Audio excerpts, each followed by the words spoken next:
Karma Yoga in Krishna Consciousness. 5th chapter.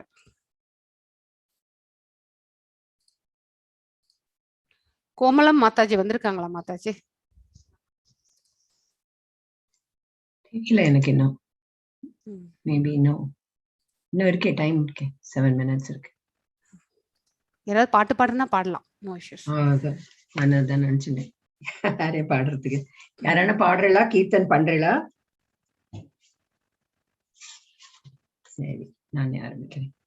மதுரம் மதுரம் மதுரம் மதுரம் கோபால தியானமே மதுரம். மதுரம் மதுரம் மதுரம் மதுரம் கோபால கானமே மதுரம்.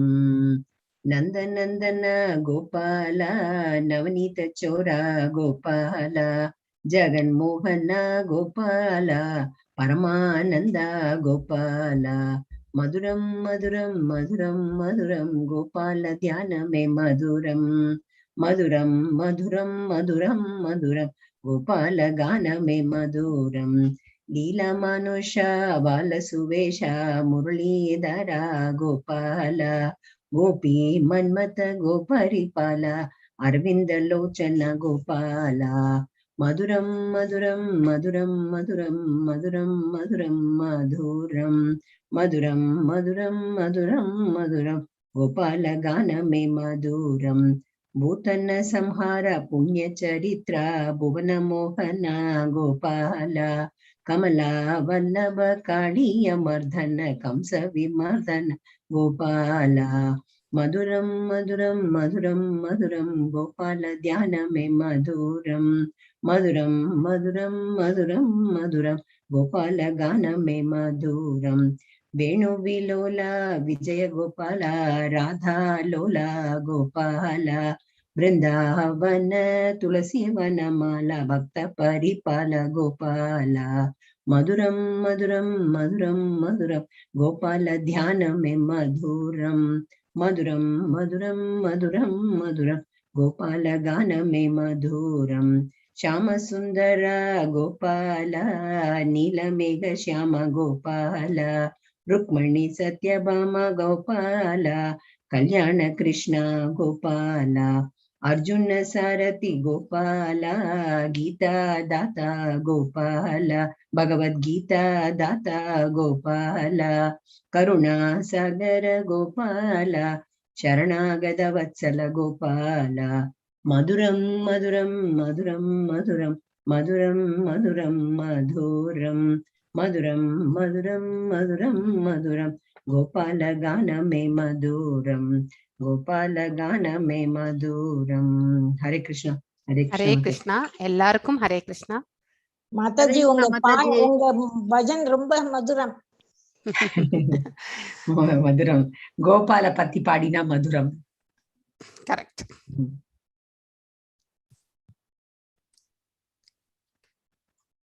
யார் வேணா பாடலாம். நாங்க 2 நிமிஷம் பாடுறதுக்கு முதல்ல எப்பவும் வச்சிருப்போம். அதனால நீங்க யார் வேணா அது ஒரு கீர்த்தன் பாடலாம். மாதாஜி, நீங்க இந்த செஷன் முடியும் பொழுது யார் யார் வாசிக்கிறாளோன்ட்டு அவங்களுக்கு கொஞ்சம் கேட்டுறேன். நான் எழுதி. ஓகே, நிச்சயமா நிச்சயமா. இன்னைக்கு கோமலம் மாதாஜி வந்திருக்காங்களா? வரலன்னா நான் இருக்கவே இருக்கேன். ஓகே, நீங்க அவங்க வந்தா எனக்கு கொஞ்சம் சொல்லுங்க, இல்லன்னா நீங்களே வாசிங்க. Sure sure. மாதாஜி நான் பாடுறேன். மாதாஜி கண்டிப்பா பாடுங்கம்மா, பாடுங்க.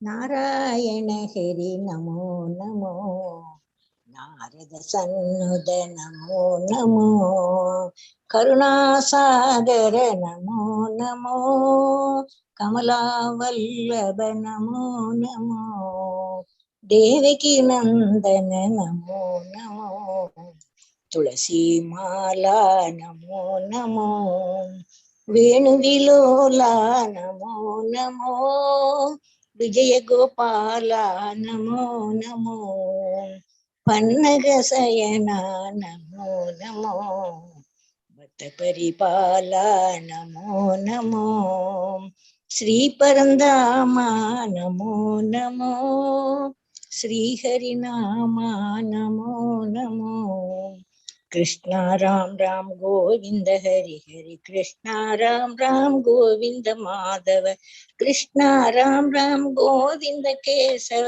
विष्णु सदानंद वेणुगोपाला. தேங்க்யூ மாதாஜி. ஹரே கிருஷ்ணா. தேங்க்யூ. ஹரே தேங்க்யூமா. கிருஷ்ணா. தேங்க்யூ மாதாஜி கோமளம் இருக்காங்க. நான் கோமளம் ஜின்னு போட்டிருக்காங்களா? கோமளம் ஜி மாதாஜி. கோமளம் ஆமா இருக்கேன். நமஸ்காரம் மாதாஜி. அன்மியூட் பண்ணிக்கோங்க. நீங்க ஸ்லோகம் வசிக்கிறேன்னாக்கா. நான் சொல்றேன். Thank you Mataji. Thank you Mataji. Okay. Krishna Mukunda मुरारे जय कृष्णा मुकुंदा मुरारे कृष्णा मुकुंदा मुरारे जय कृष्णा मुकुंदा मुरारे करुणा सागर कमलानायक करुणा सागर कमलानायक कनगांबरधारी गोपाला कनगांबरधारी गोपाला कृष्णा मुकुंदा मुरारे जय कृष्णा मुकुंदा मुरारे. பியூட்டிஃபுல் மாதாஜி. பகவானுடைய பாட்டு பாட பாட எல்லாம் நமக்கு ஆனந்தம் தானே. ஆனந்தம். கண்டிப்பாக வாழ்க்கையில நமக்கு எல்லாருக்குமே கடினமான சூழ்நிலைகள்ல தான் வாழ்ந்துட்டு இருக்கோம் எல்லாருமே. ஆனா பகவானுடைய நாமங்கள் சொல்லும் பொழுது நம்மளையே மறந்து போயிடுறோம் நம்ம. எஸ். ஓகே, நம்ம இன்னும் செஷன் ஸ்டார்ட் பண்ணலாம். அட்லீஸ்ட் இன்ட்ரோ கொடுக்கறதுக்குள்ள எல்லாரும் ஜாயின் ஆவாங்க. ஹரே கிருஷ்ணா. ஹரே கிருஷ்ணா மாதாஜி. இங்க ஹரே நேத்து எடுத்ததுல ஞான யோகம்னு சொன்னீங்க தலைப்பு. ஆனா எங்க பகவத்கீதையில உன்னத அறிவுன்னு போட்டிருக்கு. புரியல எனக்கு. தமிழ்லையா? நுண்ணறிவுன்னு போட்டிருக்கு. நீங்க ஞான யோகம்னு சொன்னல, எங்க புக்ல எப்படி போட்டிருக்கீங்க? தமிழ் நுண்ணறிவு ஞானமும் அறிவும். அதுக்காக அதாவது நுண்ணறிவு என்பது பாத்தீங்கன்னாக்கா இன்டெலிஜென்ஸ் அப்படின்னு சொல்லுவாங்க. ஸோ ஒரு புக்ல ஒரு மாதிரி எழுதியிருப்பாங்க. ஆனா நம்ம ஃபாலோ பண்றது வந்து இஸ்கானுடைய பகவத்கீதை. அதுல எப்படி போட்டிருக்கோ அப்படிதான் நம்ம வாசிட்டு இருப்போம் நம்ம. ஓகேவா? பிரபுவா மாதாஜியா தெரியல. குட்டி ஒவ்வொரு வார்த்தைக்கும் தமிழ்ல ஒரு வார்த்தைக்கு நிறைய அர்த்தம் உண்டு மாதாஜி. ஆமா, கரெக்ட். ஞானம் என்றுதான் நீங்க எடுத்துக்கணுமே ஒழிய அதுதான் டைரக்ட் மீனிங். ஸோ அறிவு, அதுக்கப்புறம் வந்து நுண்ணறிவு, இது எல்லாமே வந்து பாத்தீங்கன்னாக்கா எக்ஸ்டென்ஷன், அதெல்லாம் நம்ம எப்படி வேணாலும் எடுத்துக்கலாம். ஆனா பாத்தீங்கன்னாக்கா ஞான யோகம் என்பது ஞானத்தை பற்றி பேசுவதுதான். ஸோ பகுத்தறிவு வேற, ஞானம் வேற அப்படிங்கிறது வந்து கண்டிப்பாக நம்ம தெரிந்து கொள்ளணும். பிலசாபிக்கல் பாத்தீங்கன்னாக்கா அது totally different from the spirituality and philosophy பாத்தீங்கன்னாக்கா ரெண்டும் வந்து வெவ்வேறு இது. ஆனா நமக்கு பிலாசபிக்கல் தாட்டும் இருக்கணும். அப்பதான் நம்ம வந்து ஸ்பிரிச்சுவாலிட்டியை வந்து அண்டர்ஸ்டாண்ட் பண்ணிக்க முடியும் ஈஸியா. பிலாசபியே இல்லாம இருந்தோம்னு வச்சுக்கோங்க, சுத்தமாவே நம்மளால வந்து அர்த்தம் பண்ணிக்க முடியாது. ஸோ எஸ், ஸ்ரீனிவாசன் பிரபு கை உயர்த்தி இருக்கீங்க. மாதாஜி, நான் என்கிட்ட வந்து கிட்டத்தட்ட ஒரு 4 டிஃபரெண்ட் வெர்ஷன் ஆஃப் பகவத்கீதா இருக்கு மாதாஜி. ஓகே. வந்துட்டு இதுல ஆஸ் இட் இஸ் மாதிரி ஒரு பகவத்கீதையில கூட இவ்வளவு எலாபரேட்டா எந்த எதுவுமே சிம்பிளா அதை நீங்க அண்டர்லைன் பண்ணணும், டிஸ்கஸ் பண்ணல. அதாவது நீங்க இப்பெல்லாம் இந்த பேசிக் கோர்ஸ் படிச்சுட்டே நீங்க எல்லாரும் போயிட்டு பகவத்கீதை புக்கே நீங்க புரட்டினீங்கன்னா உங்களால ஈஸியா உங்களுக்கு புரிந்து கொள்ள முடியும். ஸோ அந்த அளவுக்கு பிரபுபாதா ரொம்ப சிம்பிளா தான் எழுதியிருக்காரு ஆக்சுவலி. ஸோ அதனால கடினமான வார்த்தைகளால், அதாவது தமிழ்ல இலக்கிய தமிழ்ல எழுதுனா நமக்கு கண்டிப்பா ஒண்ணுமே புரியாது. ஸோ நிறைய உண்டு இலக்கிய தமிழ்ல. ஆனா என்னால கூட இலக்கிய தமிழ் எல்லாம் நான் படிச்சது ஒரு சப்ஜெக்ட் தான் தமிழ். அதனால எனக்கு இலக்கிய தமிழ் வந்து ஓரளவுக்கு தான் புரிந்து கொள்ள முடியுமே வழிய ஃபுல்லா எனக்கு வராது. ஆனா சிம்பிள் லாங்குவேஜ் நம்ம இப்ப யதார்த்த தமிழ்ல நம்ம வந்து பேசக்கூடிய தமிழ்ல நம்ம கேட்கும் பொழுது பாமரனுக்கும் இது வந்து பாத்தீங்கன்னாக்கா ஈஸியா புரியக்கூடிய ஒரு இது அந்த லெவல். அதனால நம்ம அந்த லெவல்ல புரிஞ்சுட்டோம்னாலே ஆட்டோமேட்டிக்லி மேல மேல வந்து அவரை பத்தி இன்னும் புரிஞ்சுக்கிறதுக்கு நமக்கு மார்க்கம் அவரே கொடுப்பார். ஸோ அதோட நம்ம வந்து we will start with session இன்னைக்கு. வேற ஏதாவது சொல்ல விரும்புறீங்களா பிரபு? ராமகிருஷ்ணா மடத்துல இருந்து வாங்கின புத்தகத்துல கூட பாத்தீங்கன்னா வெறும் ஸ்லோகனுடைய மீனிங் தான் கொடுத்துருப்பாங்களே தவிர இந்த அளவுக்கு எலாபரேட்டா ஒரு இத நீங்க அந்த பர்பெக்டா படிச்சமாவே ஓரளவுக்கு அந்த ஸ்லோகத்தினுடைய. எஸ் பிரபு. ஆனா நீங்க எந்த வைஷ்ணவ சம்பிரதாயத்துல எடுத்துட்டா ஓரளவுக்கு உங்களுக்கு டீடைல் பர்பெக்ட் வந்திருக்கும். ஸோ அத்வைதா சம்பிரதாயத்துல கொஞ்சம் கம்மி தான். ஸோ அதுலயும் சில எடிஷன்ஸ்ல இருக்கலாம், எனக்கு தெரியாது. பட் நானும் ஒரு ராமகிருஷ்ண மடத்துக்கு சின்னதா ஒரு புக் வச்சிருக்கேன், அதுல அவ்வளவு டீடைல்டா இல்ல. ஸோ பார்த்திருக்கேன் நான்.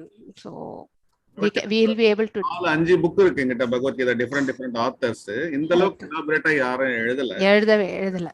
ஸோ ஏன்னா அதெல்லாம் புரிஞ்சுட்டு எழுதணும்னா ரொம்ப, அதாவது அவருடைய வாழ்க்கையில பாத்தீங்கன்னா நிறைய டைம் இந்த டிரான்ஸ்லேஷன்லயே அவர் அந்த தேவனகிரி சமஸ்கிருத வார்த்தைகள்ல கன்வெர்ட் பண்ணி எழுதுறது அவ்வளவு ஈஸியான டிரான்ஸ்லேஷன் கிடையாது. அது it is very very tough.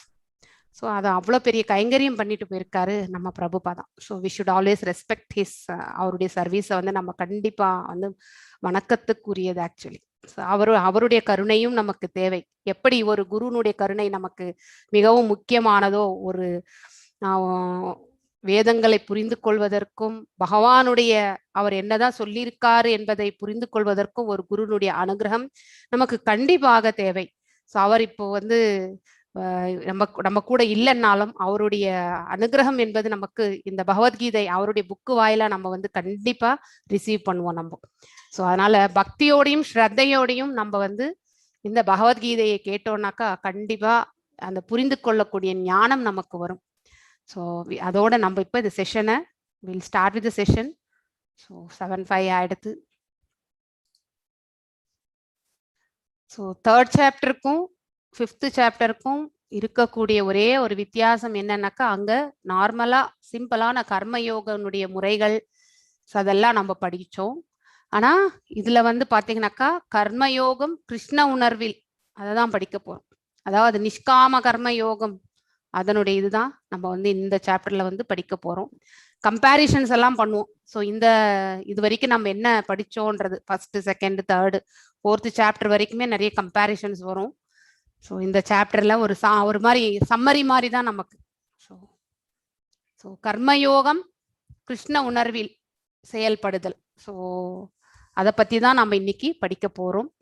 Sri Radha Govinda டிடிஸ்க்கு நம்மளுடைய பணிவான வணக்கங்களோட பிரார்த்தனைகளோட நம்ம இந்த செஷனுக்குள்ள போகலாம். ஓம் நமோ பகவதே வாசுதேவாய. ஓம் நமோ பகவதே வாசுதேவாய. ஓம் நமோ பகவதே வாசுதேவாய. ஓம் அஜ்ஞான திமிராந்தஸ்ய ஞானாஞ்சனய ஷலாக்கய சாக்ஷுர் உன்மிலிதம் ஏன தஸ்மை ஸ்ரீ குரவே நமஹ. ஸ்ரீ சைத்தன்ய மனோபிஷ்டம் ஸ்தாபிதம் ஏன பூத்தலே ஸ்வயம் ரூபா கதாமாஹ்யம் ததா ஸ்வா பதண்டிகம். ஹே கிருஷ்ணா கருண சிந்து தீனபந்து ஜகத்பதே கோபேஷா கோபிகா காந்தா ராதா காந்தா நமஸ்துதே. தப்த காஞ்சன கௌரங்கி ராதே விருந்தாவனேஸ்வரி விஷபானுசுதே தேவி பிரணமாமி ஹரிப்ரியே. வாஞ்ச கல்பதாருப்யஸ்ய கிருப சிந்துப்ய ஏவச்ச பத்தித்னாம் பாவனேபியோ வைஷ்ணவேபியோ நமோ நமஹ. ஜெய் ஸ்ரீ கிருஷ்ண சைத்தன்ய பிரபு நித்யானந்த ஸ்ரீ அத்வைத கதாதார ஸ்ரீ வாசதி கௌர பக்த விருந்தா. ஹரே கிருஷ்ணா கிருஷ்ண கிருஷ்ண ஹரே ஹரே, ஹரே ராம ராம ராம ஹரே ஹரே. எல்லாருக்கும் வணக்கங்கள், வந்தனங்கள்.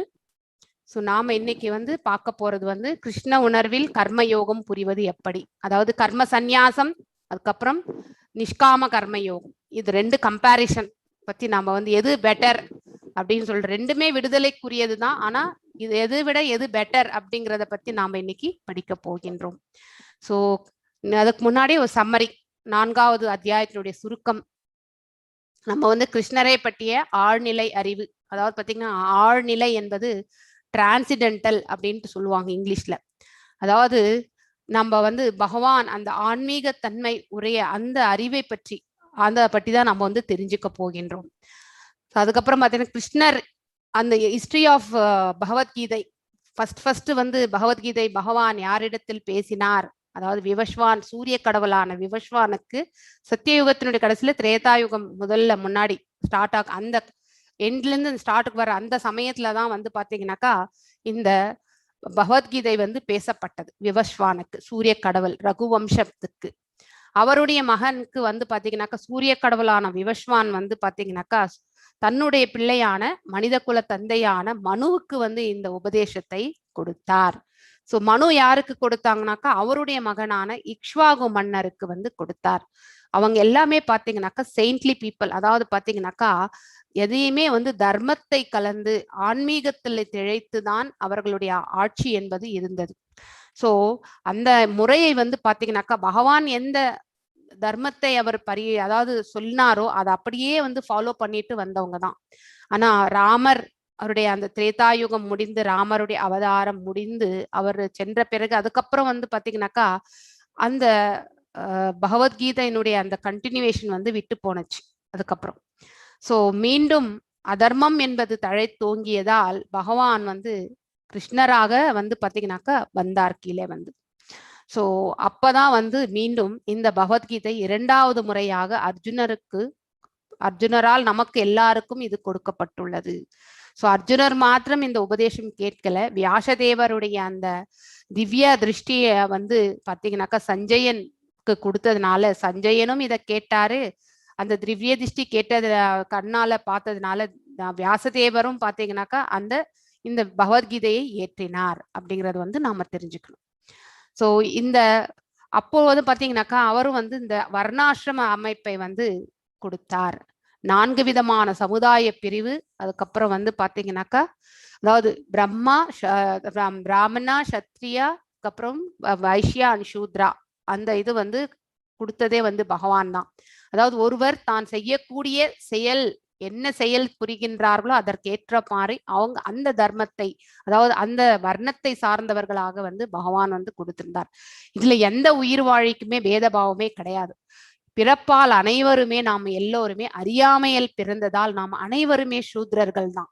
ஆனா அதுக்கப்புறம் நாம என்ன வாழ்க்கை என்ன பாதையை எடுத்துட்டு போறோமோ அது பேஸ்டு தான் வந்து நாம வந்து பிராமணரா சத்திரியரா வைசியரா சூத்ரரா என்பதை நாம வந்து நிர்ணயிக்கப்படுகின்றோம்.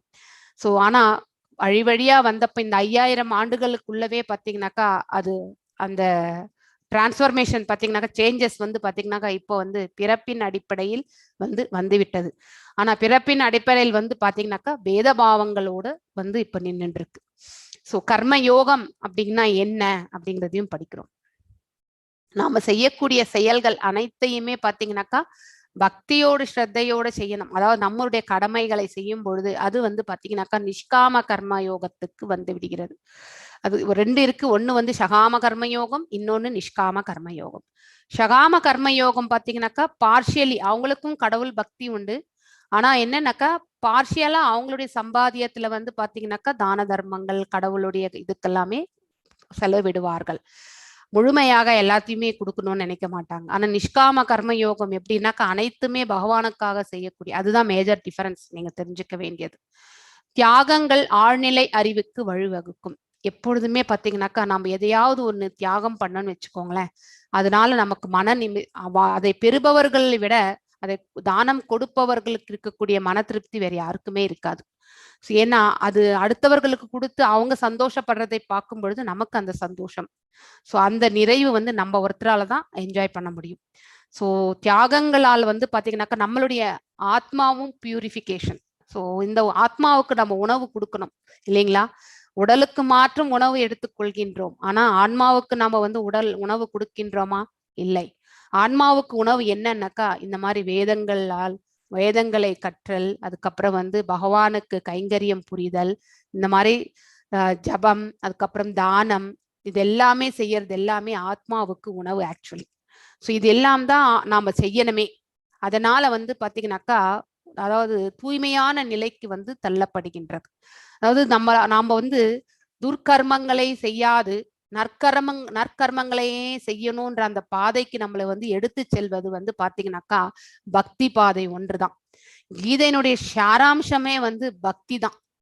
சோ நீங்க பக்தி நீங்க சம்பிரதாயத்துல போய் கேட்டாலுமே இதுதான் சொல்லுவாங்க. So not only in ISKCON, எல்லா சம்பிரதாயங்களிலுமே வந்து பாத்தீங்கன்னாக்கா சொல்றது வந்து பக்தி ஒண்ணுதான். சோ நாம இந்த பிறவி எடுத்ததே வந்து பகவானை சேவிக்கிறது தான்ன்றத வந்து நாம கண்டிப்பாக புரிந்து கொள்ள வேண்டும். அதை புரிஞ்சுட்டோம்னாக்கா வாழ்க்கையில நமக்கும் பகவானுக்கு மட்டும்தான் கனெக்டிவிட்டி. யோகம் என்றால் என்ன? பேசிக்கலி யோகா யோகான்னு சொல்றோம் நம்ம. அது யோகா என்றது நம்ம வந்து பாத்தீங்கன்னா அஷ்டாங்க யோக பயிற்சிகள் கிடையாது, அது மட்டுமே கிடையாது. யோகம் என்றால் கனெக்ஷன் ஆக்சுவலி, அதாவது ஒரு தொடர்பு, அது அப்படின்றது கனெக்டிவிட்டியை கொடுக்கறது. யாருக்கும் யாருக்கும் கனெக்ஷன் அப்படிங்கிறது தான் நம்ம தெரிஞ்சுக்க வேண்டியது. இந்த ஜீவாத்மாவுக்கும் பரமாத்மாவுக்கும் ஏற்படுத்தக்கூடிய கனெக்ஷன் தான் வந்து பாத்தீங்கன்னாக்கா டிஃப்ரெண்ட் டைப்ஸ் ஆஃப் யோகாவா நாம வந்து இங்க படிக்கின்றோம். So basically the link is called as the அதாவது அதுதான் வந்து யோகம் அப்படின்ட்டு நம்ம சொல்றோம். அடுத்து ஆழ்நிலை அறிவின் சுருக்கம், இதையும் நம்ம வந்து நேத்து படிச்சோம். அதாவது குரு சம்பிரதாயத்துல போய் அவருக்கு வந்து நம்ம பணிவிடை செய்து நாம் அடக்கமாக அவரிடம் கேள்விகள் கேட்டால் உண்மையை கண்டவர்கள் நமக்கு வந்து பாத்தீங்கன்னாக்கா ஞானத்தை வழங்குவார்கள். ஸோ எவ்வாறு நாம ஞானத்தை வந்து பெறுவது, ஒன்று வந்து பாத்தீங்கன்னாக்கா இப்போ ஈஷோபனிஷத்துல 18th சாப்டர்ல 18th ஸ்லோகத்துல கூட பாத்தீங்கன்னாக்கா 2 வழிகள் அப்படின்ட்டு வந்து சொல்லியிருக்காங்க ஆக்சுவலி. ஒண்ணு வந்து நம்ம வந்து பரமாத்மா உள்ள இருந்துகிட்டே நமக்கு ஞானத்தை அளிக்கின்றார், அதாவது நமக்கு குருனுடைய பிராப்தம் இல்லை என்றால். ஸோ யார் யாருக்கு குரு பிராப்தம் இருக்குன்னு நமக்கு தெரியாது, ஆனா அது வந்து நம்மளுடைய புண்ணிய பாவ புண்ணியங்கள் பேஸ்டு தான் நமக்கு. ஸோ நமக்கு வந்து ஒரு குரு அமையணும்னு இருந்தாக்கா கண்டிப்பா நமக்கு குரு பிராப்தம் வந்து கண்டிப்பா கிடைக்கும். ஸோ அப்படி ஒரு குரு கிட்ட இருந்து கேட்கறது ஒரு முறை, இன்னொரு முறை வந்து பாத்தீங்கன்னாக்கா பகவானே உள்ள இருந்து நமக்கு சொல்லக்கூடிய ஒரு முறை. ஸோ குரு மார்க்கம் இல்லை என்றால் அட்லீஸ்ட் பகவானுடைய அந்த அந்தரங்கத்திலிருந்து நமக்கு சொல்லக்கூடிய அந்த பரமாத்மா ஸ்வரூபத்திலிருந்து நமக்கு சொல்றாரு இல்லையா, அதை நாம கண்டிப்பாக ஏற்றுக்கொள்ள வேண்டும். ஸோ அதுக்கு அந்த நிலையை நமக்கு அடையணும்னாக்கா கண்டிப்பாக பக்தி மார்க்கத்துல நாம வந்து திளைத்திருந்தால்தான் பகவானும் நாம் எந்த அளவுக்கு அவர்கிட்ட சமர்ப்பணம் அடைகின்றோமோ அதற்கேற்றாற் போல அவரும் நமக்கு பலன்களை அளிக்கின்றார். அதுக்கப்புறம் வந்து நமக்கு நல்வழியும் காட்டுகின்றார். இது நம்ம தெரிஞ்சுக்கணும். ஸோ பிளைண்டா வந்து நமக்கு எல்லா பாதையும் வந்துருதுன்னு நம்ம நினைக்க முடியாது. நாம பக்தி செலுத்துவதனால் நமக்கு நல்வழி எது என்பதை நல் மார்க்கம் எது என்பதை பகவான் நமக்கு உள்ள இருந்து காட்டின்றே இருப்பார். அதை நாம் அந்த வழியை நாம வந்து பின்பற்றி செல்ல வேண்டும். இப்ப 5வது அத்தியாயம் சந்நியாசம் மற்றும் கர்மயோகம். கர்மயோகம் அதாவது கர்ம சந்நியாசம் கர்மயோகம், அதை பத்தி தான் நம்ம இன்னைக்கு படிக்க, எதை வந்து எது உத்தமம் அப்படிங்கறது வந்து கேட்கிறார். கர்மயோகம் பாத்தீங்கன்னாக்கா சந்நியாசத்தை விட சிறந்ததுன்ட்டு தான் பகவான் வந்து சொல்லுவார். ஆக்சுவலி 5 ஸ்லோகங்கள் கவர் பண்றார். அதாவது பாத்தீங்கன்னாக்கா கர்ம சந்நியாசமும் கர்மயோகமும் பாத்தீங்கன்னாக்கா உங்களுக்கு விடுதலை அளிக்கக்கூடியதுதான், ஆனா செயலற்ற தன்மையை விட செயல்படுவதே சிறந்ததுன்னு தான் பகவான் வந்து சொல்வார். உனக்குன்னு விதிக்கப்பட்ட கடமைகளை வந்து நீ கண்டிப்பாக செய்ய வேண்டும். அவ்வாறு செய்ய தவறிவிட்டால் அதனால் வரக்கூடிய பாவ விளைவுகளுக்கு நாம வந்து பந்தப்பட்டு விடுகின்றோம். அதனாலதான் செயலின்மையை நீ என்னைக்குமே வந்து ஏற்காதே அப்படின்ட்டு தான் அர்ஜுனருக்கு வந்து பகவான் சொல்றார். அது அவருக்கு மாத்திரம் கிடையாது, நமக்கு கூட தான். இப்ப வந்து பீஷ்மர் கூட பாத்தீங்கன்னா இது 2-3 இடத்துல கூட நான் சொல்லியிருக்கேன். பீஷ்மர் வந்து பாத்தீங்கன்னாக்கா தன்னுடைய உரிமையை அவர் தியாகம் செய்யாமல் இருந்திருந்தால், அவரும் வந்து பாத்தீங்கன்னாக்கா சம்சார பந்தத்தில் அவர் இருந்திருந்தா அவருடைய பிள்ளைகள் தர்ம ஞானத்தை வந்து பெற்றிருப்பார்கள். அதுக்கப்புறம் வந்து இந்த போரே நடந்திருக்காது, தர்மமும் நிலைத்திருக்கும் ஆக்சுவலி. ஆனா அவர் ஏற்றுக்கொண்ட அந்த பிரதிஜை பாத்தீங்கன்னாக்கா தன்னுடைய சித்திக்கு கொடுத்த அந்த பிரதிஜைனால அவர் ஒன்லி சேவகனாகவே வாழ்ந்து விட்டார் கடைசி வரைக்கும். ஸோ அது வந்து அதாவது கர்மங்களை நாம் என்னைக்குமே துறக்க கூடாது, அது நம்ம தெரிஞ்சுக்கணும். நெக்ஸ்ட் பாத்தீங்கன்னாக்கா நம்ம யுதிஷ்ட மகாராஜாவுடைய தந்தை பாண்டு கூட வந்து பாத்தீங்கன்னாக்கா துறவரம் சென்றார். ஸோ அந்த துறவரம் செல்லாம இருந்திருந்தா டைரக்டா வந்து பாத்தீங்கன்னாக்கா யுதிஷ்டரனுக்கே அந்த பட்டாபிஷேகம் என்பது இருந்திருக்கும். இப்ப யாருக்கு பட்டாபிஷேகம் செய்யணும்ன்றதே ஒரு பெரிய கன்ஃபியூஷன் இருந்தது இல்லையா, அதுக்கான ஒரு இடமே கொடுக்கப்பட்டது அவங்க அப்பா வந்து பாத்தீங்கன்னாக்கா இதுக்கு துறவரத்து போனதுனால்தான். சோ நாம செய்ய வேண்டிய கர்மங்களை நாம விட்டுவிட்டால் கண்டிப்பாக அதனுடைய விளைவுகளை நாம என்னைக்குமே சந்திக்கணும். அது நம்ம மனசுல கண்டிப்பா பதிய வேண்டிய ஒன்று. தந்தையானவன் கண்டிப்பாக தன்னுடைய மனைவி மக்களை ரட்சிக்க வேண்டியது அவனுடைய கடமை. அதே மாதிரி தாயானவளும் பாத்தீங்கன்னாக்கா குடும்பத்தை வந்து செவ்வனே நடத்தி செல்ல வேண்டியது அவளுடைய கடமை. பிள்ளைகளுடைய கடமை பாத்தீங்கன்னாக்கா தன்னுடைய பால்ய பிராயத்துல வந்து பாத்தீங்கன்னாக்கா பிரம்மச்சரியமாக இருந்து அவர்களும் பாத்தீங்கன்னாக்கா கல்வியில வந்து உயர்ந்து வர வேண்டியது அவர்களுடைய கடமை. சோ இது எல்லாமே வந்து வேதங்கள்னால பரிந்துரைக்கப்பட்ட கடமைகள். நாம் எந்தெந்த ஸ்தானத்தை நாம வந்து வகிக்கின்றோமோ அந்த ஸ்தானத்திற்குரியதான கடமைகளை நாம செய்ய வேண்டும். அது மிகவும் முக்கியம். அந்த கடமையிலிருந்து நாம் என்னைக்குமே தவறக்கூடாது. ஸோ நிஷ்காம கர்ம யோகம் பாத்தீங்கன்னாக்கா நம்மளுடைய கர்ம பந்தனத்திலிருந்து விடுவிக்கின்றது ஆக்சுவலி. அதாவது இந்த கர்ம பந்தனம் என்பது என்னன்னாக்கா நம்ம செய்யக்கூடிய செயல்களுடைய விளைவுகள் மேல நம்ம பற்றுக்கொண்டால் நாம் பந்தப்பட்டு விடுகின்றோம். அதே நிஷ்காம கர்ம யோகம் என்றால் அவர்கள் பலன்கள் மேல் அவர்களுக்கு பற்று இருக்காது. அதனால் அவர்கள் அதனுடைய விளைவுகளுக்கு அவர்கள் என்றைக்குமே பந்தப்பட மாட்டார்கள். அது நம்ம தெரிஞ்சுக்கணும். பகவான் மீது கவனம் திரும்புவது மூலம் விமோக்ஷனம். அதாவது பாத்தீங்கன்னாக்கா எப்பொழுதுமே பக்தியில நம்ம போகணும்னு வச்சுக்கோங்களேன், கண்டிப்பா நமக்கு பாவ விளைவுகள் விடுதலை உண்டு. நமக்கு நாம கேட்க வேண்டியதே இல்லை, எனக்கு விமோக்ஷனம் கொடுன்னு கேட்க வேண்டியது கூட கிடையாது. பட் பகவானே நமக்கு அருள் பாலிப்பார் கண்டிப்பாக. எஸ், ஃபர்ஸ்ட் ஸ்லோகம் கோமலம் மாதாஜி அன்மியூட் பண்ணி வாசிங்க. அர்ஜுன உவாச்ச சந்நியாசம் கர்மாணம கிருஷ்ண புனர்யோகம் சம்சசி எச்சரேய ஏதையோரேகம் தனமே பிரகிருதி சுனிஷ்டிதம். ஓகே, அதாவது பாத்தீங்கன்னாக்கா பகவான் கிட்ட மீண்டும் அர்ஜுனர் கேட்கின்றார், முதலில் என்னை செயலை துறக்கவும்.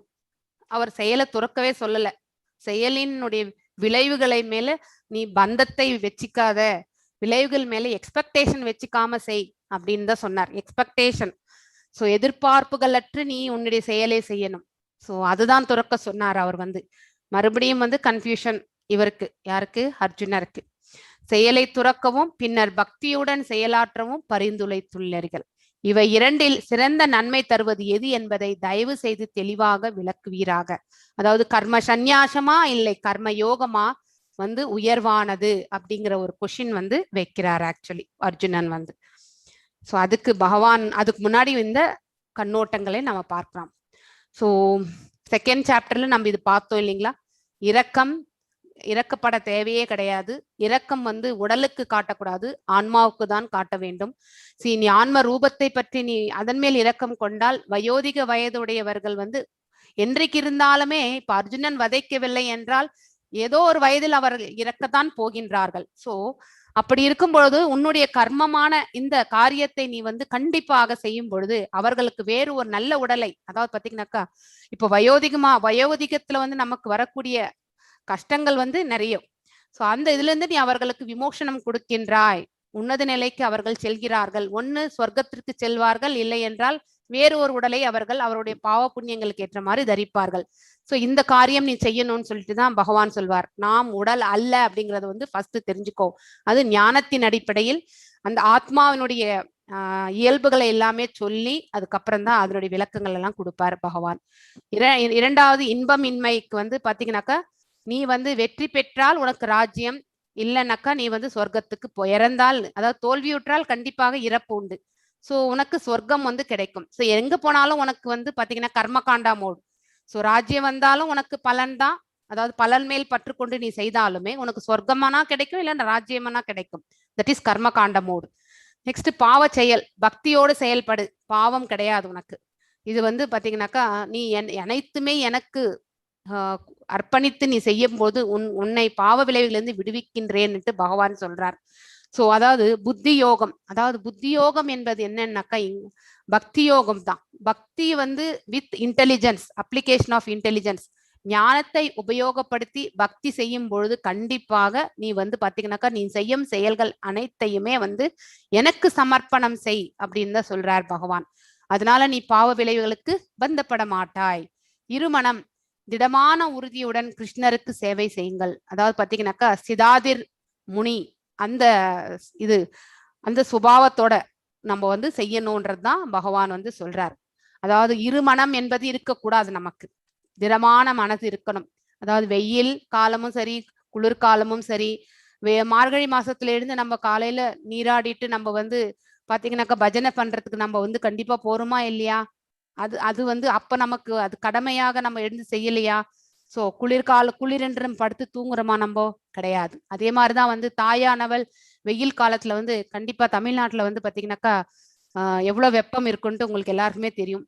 சமையல் கட்டுல நிறைய நேரம் இருக்கவே முடியாது. அப்படி இருந்தாலும் தாய் என்பவள் பாத்தீங்கன்னாக்கா வீட்டுல இருக்கிறவங்களுக்கு அனைவருக்குமே உணவு செய்து பரிமாற வேண்டியது அவளுடைய கடமை. அவள் என்னைக்குமே அவளுடைய கடமையை அவள் தவறினது கிடையாது.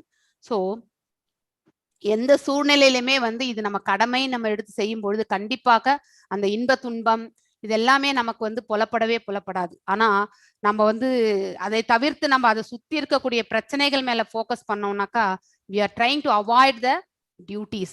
அதாவது பாத்தீங்கன்னாக்கா ரஜோகுணத்தினுடைய தன்மைக்கு நாம தள்ளப்படுகின்றோம். குடும்ப பாரம்பரியம் வர்ண சங்கரத்தை தடுக்க முன்மாதிரியாக இருப்பாயாக. அதாவது இவர்கள் வெற்றி பெற்றால் தர்மத்தை நிலைநிறுத்துவார்கள், அதனால் வர்ண சங்கரா என்பது இருக்காது, வர்ண கலப்பு என்பது இருக்காது. எஸ். நெக்ஸ்ட் பாத்தீங்கன்னா, ஆனால் மனித அடுத்த அத்தியாயத்துல பாத்தீங்கன்னாக்கா 17வது ஸ்லோகத்துல மனித பிறவியை தன்னுணர்விற்காக உபயோகித்து தன்னில் மகிழ்ந்து தன்னிலே திருப்தி உற்று தன்னிலே பூரணமாக இருப்பவனுக்கு கடமைகள் ஏதுமே இல்லை. இது என்னென்ன எதை உணர்த்துகிறது என்றால், ஒரு ஸ்திரமான புத்தியுடைய மனிதர் வந்து பாத்தீங்கன்னாக்கா மேலும் மேலும் அந்த நிலையிலிருந்து போயிட்டு பிரம்ம நிலைக்கு போகக்கூடிய தன்மைக்கு போகும் பொழுது அவர்கள் பாத்தீங்கன்னா செல்ஃப் ரியலைசேஷன் சொல்லுவாங்க, தன்னுடைய ஆன்ம ரூபத்தை அவர்கள் வந்து உணர்வார்கள். அதுதான் தன்னிலே மகிழ்ந்து தன்னிலே திருப்தி உற்று தான் அதிலே பூர்ணமாக இருப்பவனுக்கு கடமைகள் ஏதும் இல்லை. அப்படின்னாக்கா அவங்களுக்கு கடமைகள் செய்யறதுக்கு எதுவும் இல்லைன்னு அர்த்தம் கிடையாது. அவங்க செய்யக்கூடிய செயல்கள் அனைத்துமே கடமைகளாக இருந்தாலும் அது அவர்களுக்கு அது கடமையாக தெரியாது. சோ இது நம்ம பகவானுடைய கைங்கரியமாக அவர்களுக்கு தெரியும். இதுதான் ரியலான ஒரு அதனுடைய மீனிங், அது நம்ம தெரிஞ்சுக்கணும். அடுத்து வந்து பாத்தீங்கன்னாக்கா 3வது அத்தியாயத்திலே 18வது ஸ்லோகம் பாத்தீங்கன்னாக்கா, தன்னை உணர்ந்தவனுக்கு விதிக்கப்பட்ட கடமைகளை செய்வதால் அடைய வேண்டிய நோக்கம் எதுவுமே கிடையாது. அதாவது பாத்தீங்கன்னாக்கா தன் உணர்வு பாதையில் யார் ஒருவர் திளைத்திருக்கிறார்களோ அவர்களுக்கு பாத்தீங்கன்னாக்கா எல்லாருக்குமே விதிக்கப்பட்ட கடமைகள் உண்டு.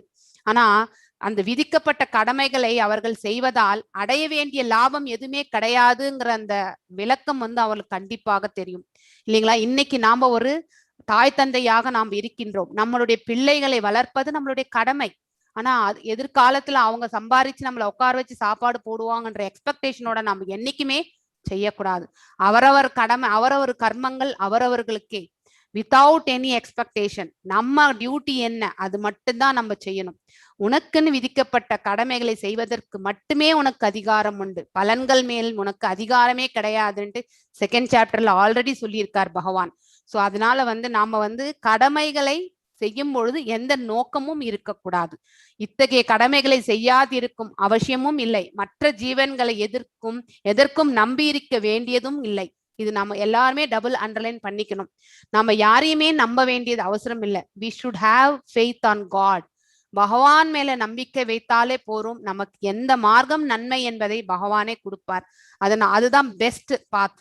நாமளா நிர்ணயிக்கும் பொழுது அதனுடைய நன்மை தீமைகள் அனைத்தும் நமக்கு பந்தப்படுத்தி விடுகின்றது. பகவான் கொடுக்கக்கூடிய அந்த பாதையை நாம ஏற்றுண்டோம்னாக்கா நமக்கு நன்மையா இருந்தாலும் தீமையா இருந்தாலும் அனைத்திலும் ரட்சணை என்பது அவனே பார்த்துக்குவான். இது நம்ம தெரிஞ்சுக்க வேண்டிய ஒரு உண்மை. எதிரிகளை தவிக்க ஞான யாகம் பொருட்களை யாகம் செய்வதை விட சிறந்தது.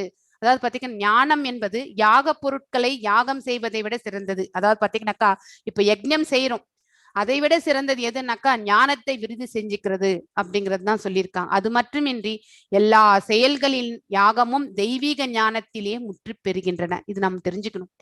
ஸோ அதாவது பாத்தீங்கன்னாக்கா நாம் எந்த செயல் செய்தாலுமே அதை யாகமாக யஜ்ஞமாக நினைத்து நாம செய்ய வச்சுக்கோங்க, அது தெய்வீக ஞானத்தில் வந்து முற்று பெறுகின்றது அப்படிங்கறத வந்து நாம் தெரிஞ்சுக்கணும். அறியாமையால் உன் இதயத்தில் எழுந்த ஐயங்கள் ஞானம் என்னும் ஆயுதத்தால் அழிக்கப்பட வேண்டும் சொல்லியிருக்கார். நமக்கு எல்லாருக்குமே அஜ்ஞானம் என்பது உண்டு. அதை ஞானம் என்னும் ஒளியால் நாம வந்து அந்த இருளை நாம என்னைக்குமே விளக்கணும்.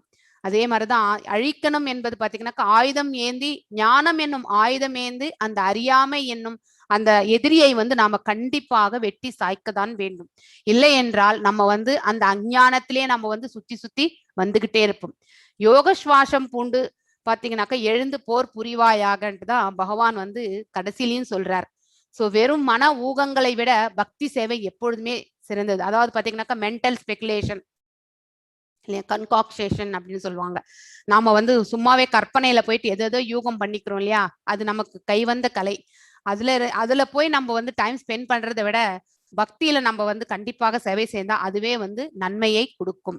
நன்மையை எதிர்பார்த்து செய்ய வேண்டியது கிடையாது, ஆனா அட்லீஸ்ட் மன நிம்மதி நிறைவு நமக்கு கிடைக்கும்.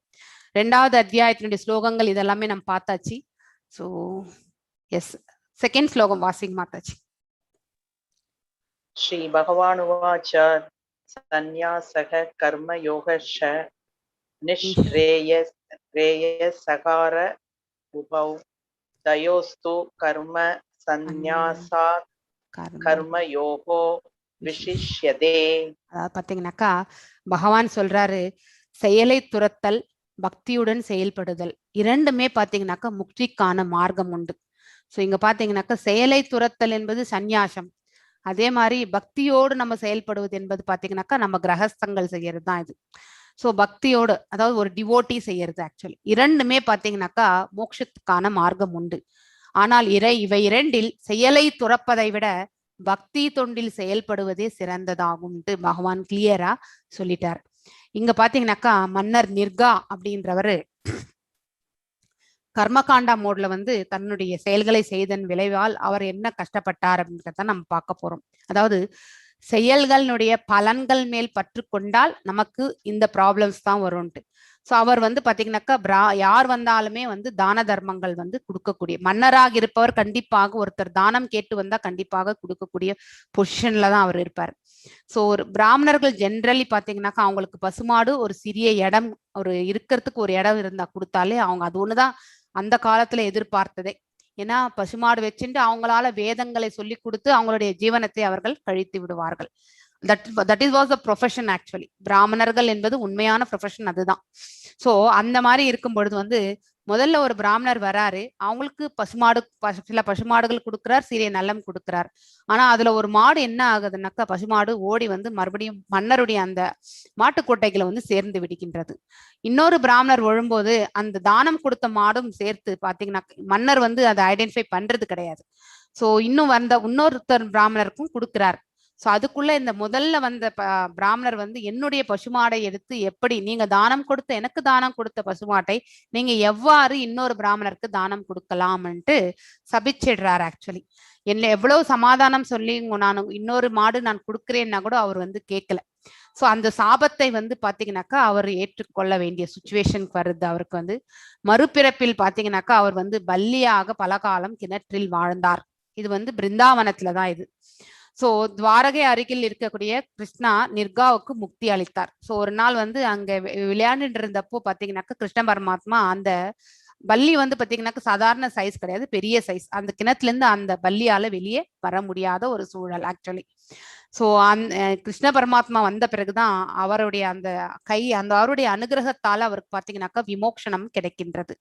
நிர்கா தன் செயல்களின் பயனற்ற தன்மையை புரிந்து கொண்டார். எப்பவுமே வந்து கர்மகாண்டா மோட், பலன்களை எதிர்பார்த்து எந்த தான தர்மங்களும் நாம செய்யவே கூடாது. ஆக்சுவலி எனவே யார் ஒருவர் எந்த எதிர்பார்ப்பும் இன்றி பக்தி சேவை செய்கின்றாரோ, தான தர்மங்கள் கூட ஒரு பக்தி சேவை தான். அதாவது ஒருத்தருக்கு நல்லது நடக்கணும்னு கூட நம்ம கொடுக்குறோம் இல்லையா, அது பகவானை நினைத்து நம்ம கொடுக்கணும். ஓம் தத் சத் அப்படின்னு சொல்லிட்டு கொடுத்துட்டோம்னு வச்சுக்கோங்களேன், அது பகவானுக்கு போய் சேர்கின்றது. ஆக்சுவலி சோ அத்தகைய சேவையே உன்னதமான சேவை, மேலும் அவர்கள் வைகுண்டத்தில் வாழ்வர் அப்படிங்கிறதான அதுதான் வந்து மாரல். Actually S. தேர்ட் ஸ்லோகம் வாசிங்க மாதாஜி. ச நித்ய சந்நியாஸ்யோ ந த்வேஷ்டி ந காங்க்ஷதி நிர்த்வந்தவோ ஹி மகாபாஹோ சுகம் பந்தா தப்ரமுச்யதே. ஓகே. எவன் ஒருவன் தனது செயல்களின் விளைவுகளிலிருந்து விருப்பு வெறுப்பு, அதாவது அந்த டியூவலிசம் இருக்கு இல்லையா, இருமனம், நம்ம இருமனத்திலிருந்து கண்டிப்பாக வெளிவர வேண்டும். எப்பவுமே வந்து நமக்கு இருமனம் இருந்தா கன்ஃபியூஷன், அதுக்கப்புறம் வந்து இந்த பௌதிக உலகத்தினுடைய செயல்கள்லயே நம்ம பந்தப்பட்டுக்கிட்டே இருப்போம். we have to come out of that. அந்த டெலியூஷன் மோட்ல இருந்து நம்ம வெளியே வரணும்.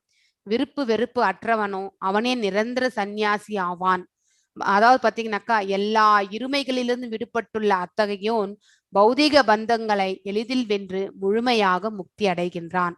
சோ அப்படிப்பட்டவனால் தான் வந்து பாத்தீங்கன்னாக்கா ஈஸியா பகவானுடைய திருநாட்டை அடைய முடிகின்றது, மோட்சகதியை அடைக்க முடிகிறது. விருப்பம் இருந்தாலும் அதனுடைய பலன்களை அனுபவிக்கிறதுக்காக மீண்டும் இந்த உலகத்துக்கு வரணும்.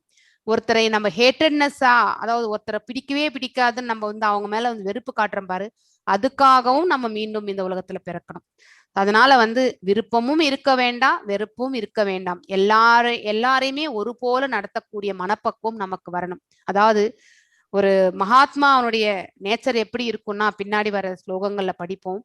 ஸோ நன்கு கற்றறிந்த பிராமணராக இருந்தாலும் சரி, அதுக்கப்புறம் வந்து பாத்தீங்கன்னாக்கா நாய், யானை, நாயை தின்பவன் அப்படிங்கிற ஒரு இது கூட ஸ்லோகம் இருக்கு ஆக்சுவலி. அப்படின்னாக்கா மிகவும் சூத்ரர்களுக்குன்னா கீழே, அதாவது இந்த கொள்ளை புரியுறாங்க பாருங்க, அப்படிப்பட்டவர்கள், செண்டாளர்கள், அவங்க அந்த நிலையில இருக்கிறவங்கள கூட பாத்தீங்கன்னாக்கா நம்ம வந்து வெறுக்க கூடாது.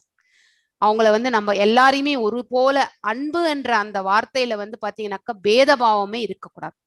ஸோ அவங்க மேல வந்து நம்ம வந்து எப்பவுமே வந்து, அதாவது நம்மளுடைய அந்த வெறுப்பை வந்து அவங்களுக்கு காட்டவே கூடாது. அது ரொம்ப தவறான ஒன்று. ஸோ அப்படிப்பட்ட ஒரு தன்மை பார்த்தீங்கன்னாக்கா, அந்த தன்மைக்கு நாம சென்றோம்னாக்கா கண்டிப்பா பகவானுடைய திருநாட்டை நாம வந்து அடைகின்றோம். ஸோ இங்க பாத்தீங்கன்னாக்கா ஹரிதாஸ் தாகூர், இவர் அதாவது பிறப்பால வந்து ஒரு முஸ்லீமா இருந்தவர் ஆக்சுவலி. இவர் வந்து சைத்தன்ய மகாபிரபு காலத்துல ஸோ தன்னுடைய இடைவிடாத கிருஷ்ண ஜப மகிமையால் ஒரு வேசி ஸ்திரியை கூட திருத்தி கிருஷ்ண பக்தி மார்க்கத்தில் மனதை திருப்பினார் இவர் வந்து. ஸோ இவர் வந்து பாத்தீங்கன்னாக்கா பேசிக்கலி ஒரு முஸ்லீம் இது கம்யூனிட்டியில இருந்தவர் அவர் வந்து. அப்ப சைத்தன்ய மகாபிரபு காலத்துல பாத்தீங்கன்னாக்கா இவர் வந்து இருந்தப்போ ஸோ ஈ காட் கன்வெர்டட், இந்த இதுக்கு வந்துட்டார் அவர் வந்து. நாமாச்சாரியா என்பது அவருடைய இன்னொரு பெயர் ஆக்சுவலி. ஏன்னா ஒரு நாளைக்கு 3 லட்சம் முறை வந்து பாத்தீங்கன்னாக்கா மகாமந்திர ஜபத்தை செய்வார்கள். நம்மளால 1 லட்சம் கூட பண்ண முடியுமான்னு எனக்கு தெரியாது ஒரு நாள் ஃபுல்லா. ஆனா அவருடைய வேலை வந்து 3 லட்சம் தடவை வந்து பாத்தீங்கன்னாக்கா மகாமந்திர ஜபத்தை பண்ணுவார்.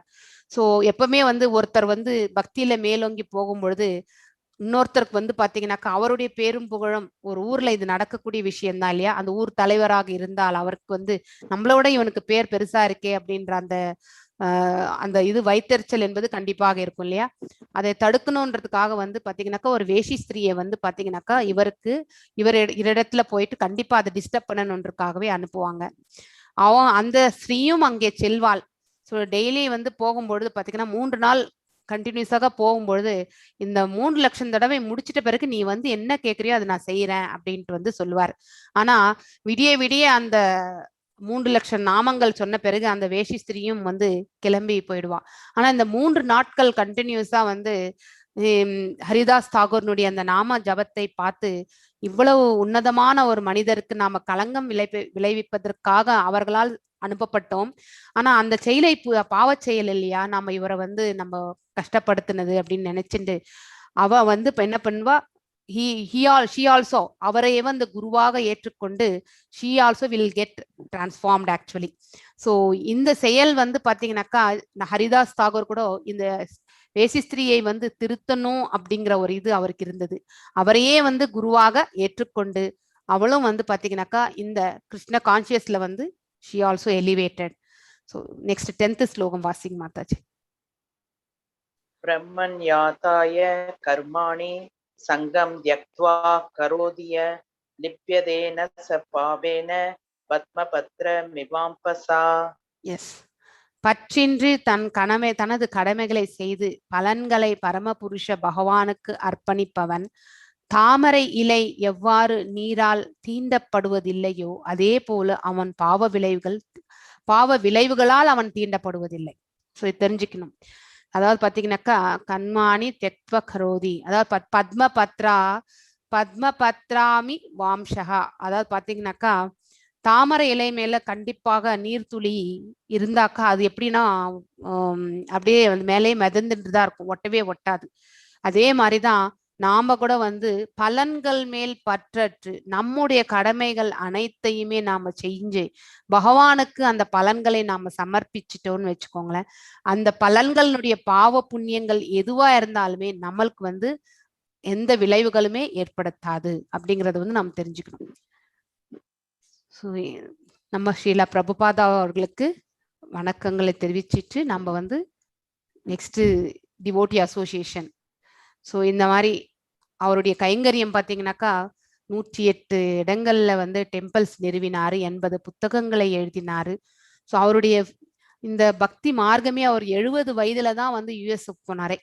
ஸோ அந்த 12 ஆண்டுகள் பார்த்தீங்கன்னாக்கா அவர் செய்த 12 இயர்ஸ்ல இத்தனை அச்சீவ்மெண்ட் பண்ணாருனாக்கா அவர் பக்தியில எந்த அளவுக்கு மேன்மை அடைந்திருந்தால் பகவானுடைய கிருபை அவருக்கு அந்த அனுசரணையா இருந்திருக்குன்றதை நாம கண்டிப்பாக ஒரு க்ஷணம் யோசிக்க வேண்டிய விஷயம் அது ஆக்சுவலி.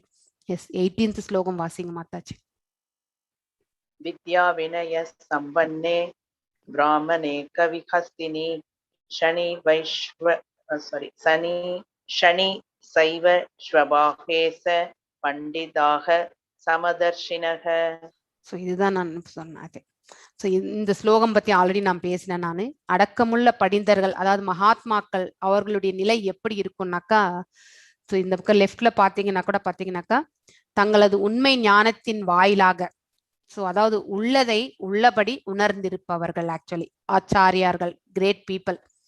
கற்றறிந்த தன்னடக்கமுள்ள பிராமணன், ஸோ இங்க கொடுத்துருக்கு இந்த ஃபர்ஸ்ட் பிக்சர்லயே பார்த்தா கூட பிராமணன், பசு, அதுக்கப்புறம் யானை, அதுக்கப்புறம் பாத்தீங்கன்னாக்கா நாய், அதுக்கப்புறம் வந்து நாயை தின்பவன்னாக்கா நாயை சாப்பிட்றவங்கன்னு கிடையாது, at least that is the behavioural characteristics அது. ஸோ நம்ம அதை வந்து சூட்சுமமா புரிஞ்சுக்கணும்.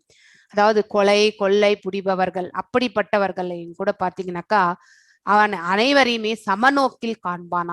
அவர் வந்து பாத்தீங்கன்னாக்கா எல்லாருமே ஈக்குவலா தான் பார்க்கணும்.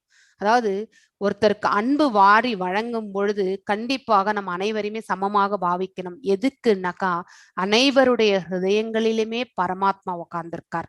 நாம அவர்களை நிந்தித்தால் நாம அவர் உள்ள இருக்கக்கூடிய பரமாத்மாவையே நிந்திக்கிறதாக தான் அர்த்தம். அதனால வந்து அன்பு காட்டுவதில் நாம என்னைக்குமே வேதபாவம் செய்யவே கூடாது. ஆக்சுவலி இது நாம தெரிஞ்சுக்க வேண்டிய ஒரு விஷயம் ஆக்சுவலி. ஸோ நெக்ஸ்ட் பாத்தீங்கன்னாக்கா எஸ் 22nd ஸ்லோகம் வாசிங்க மாதாஜி.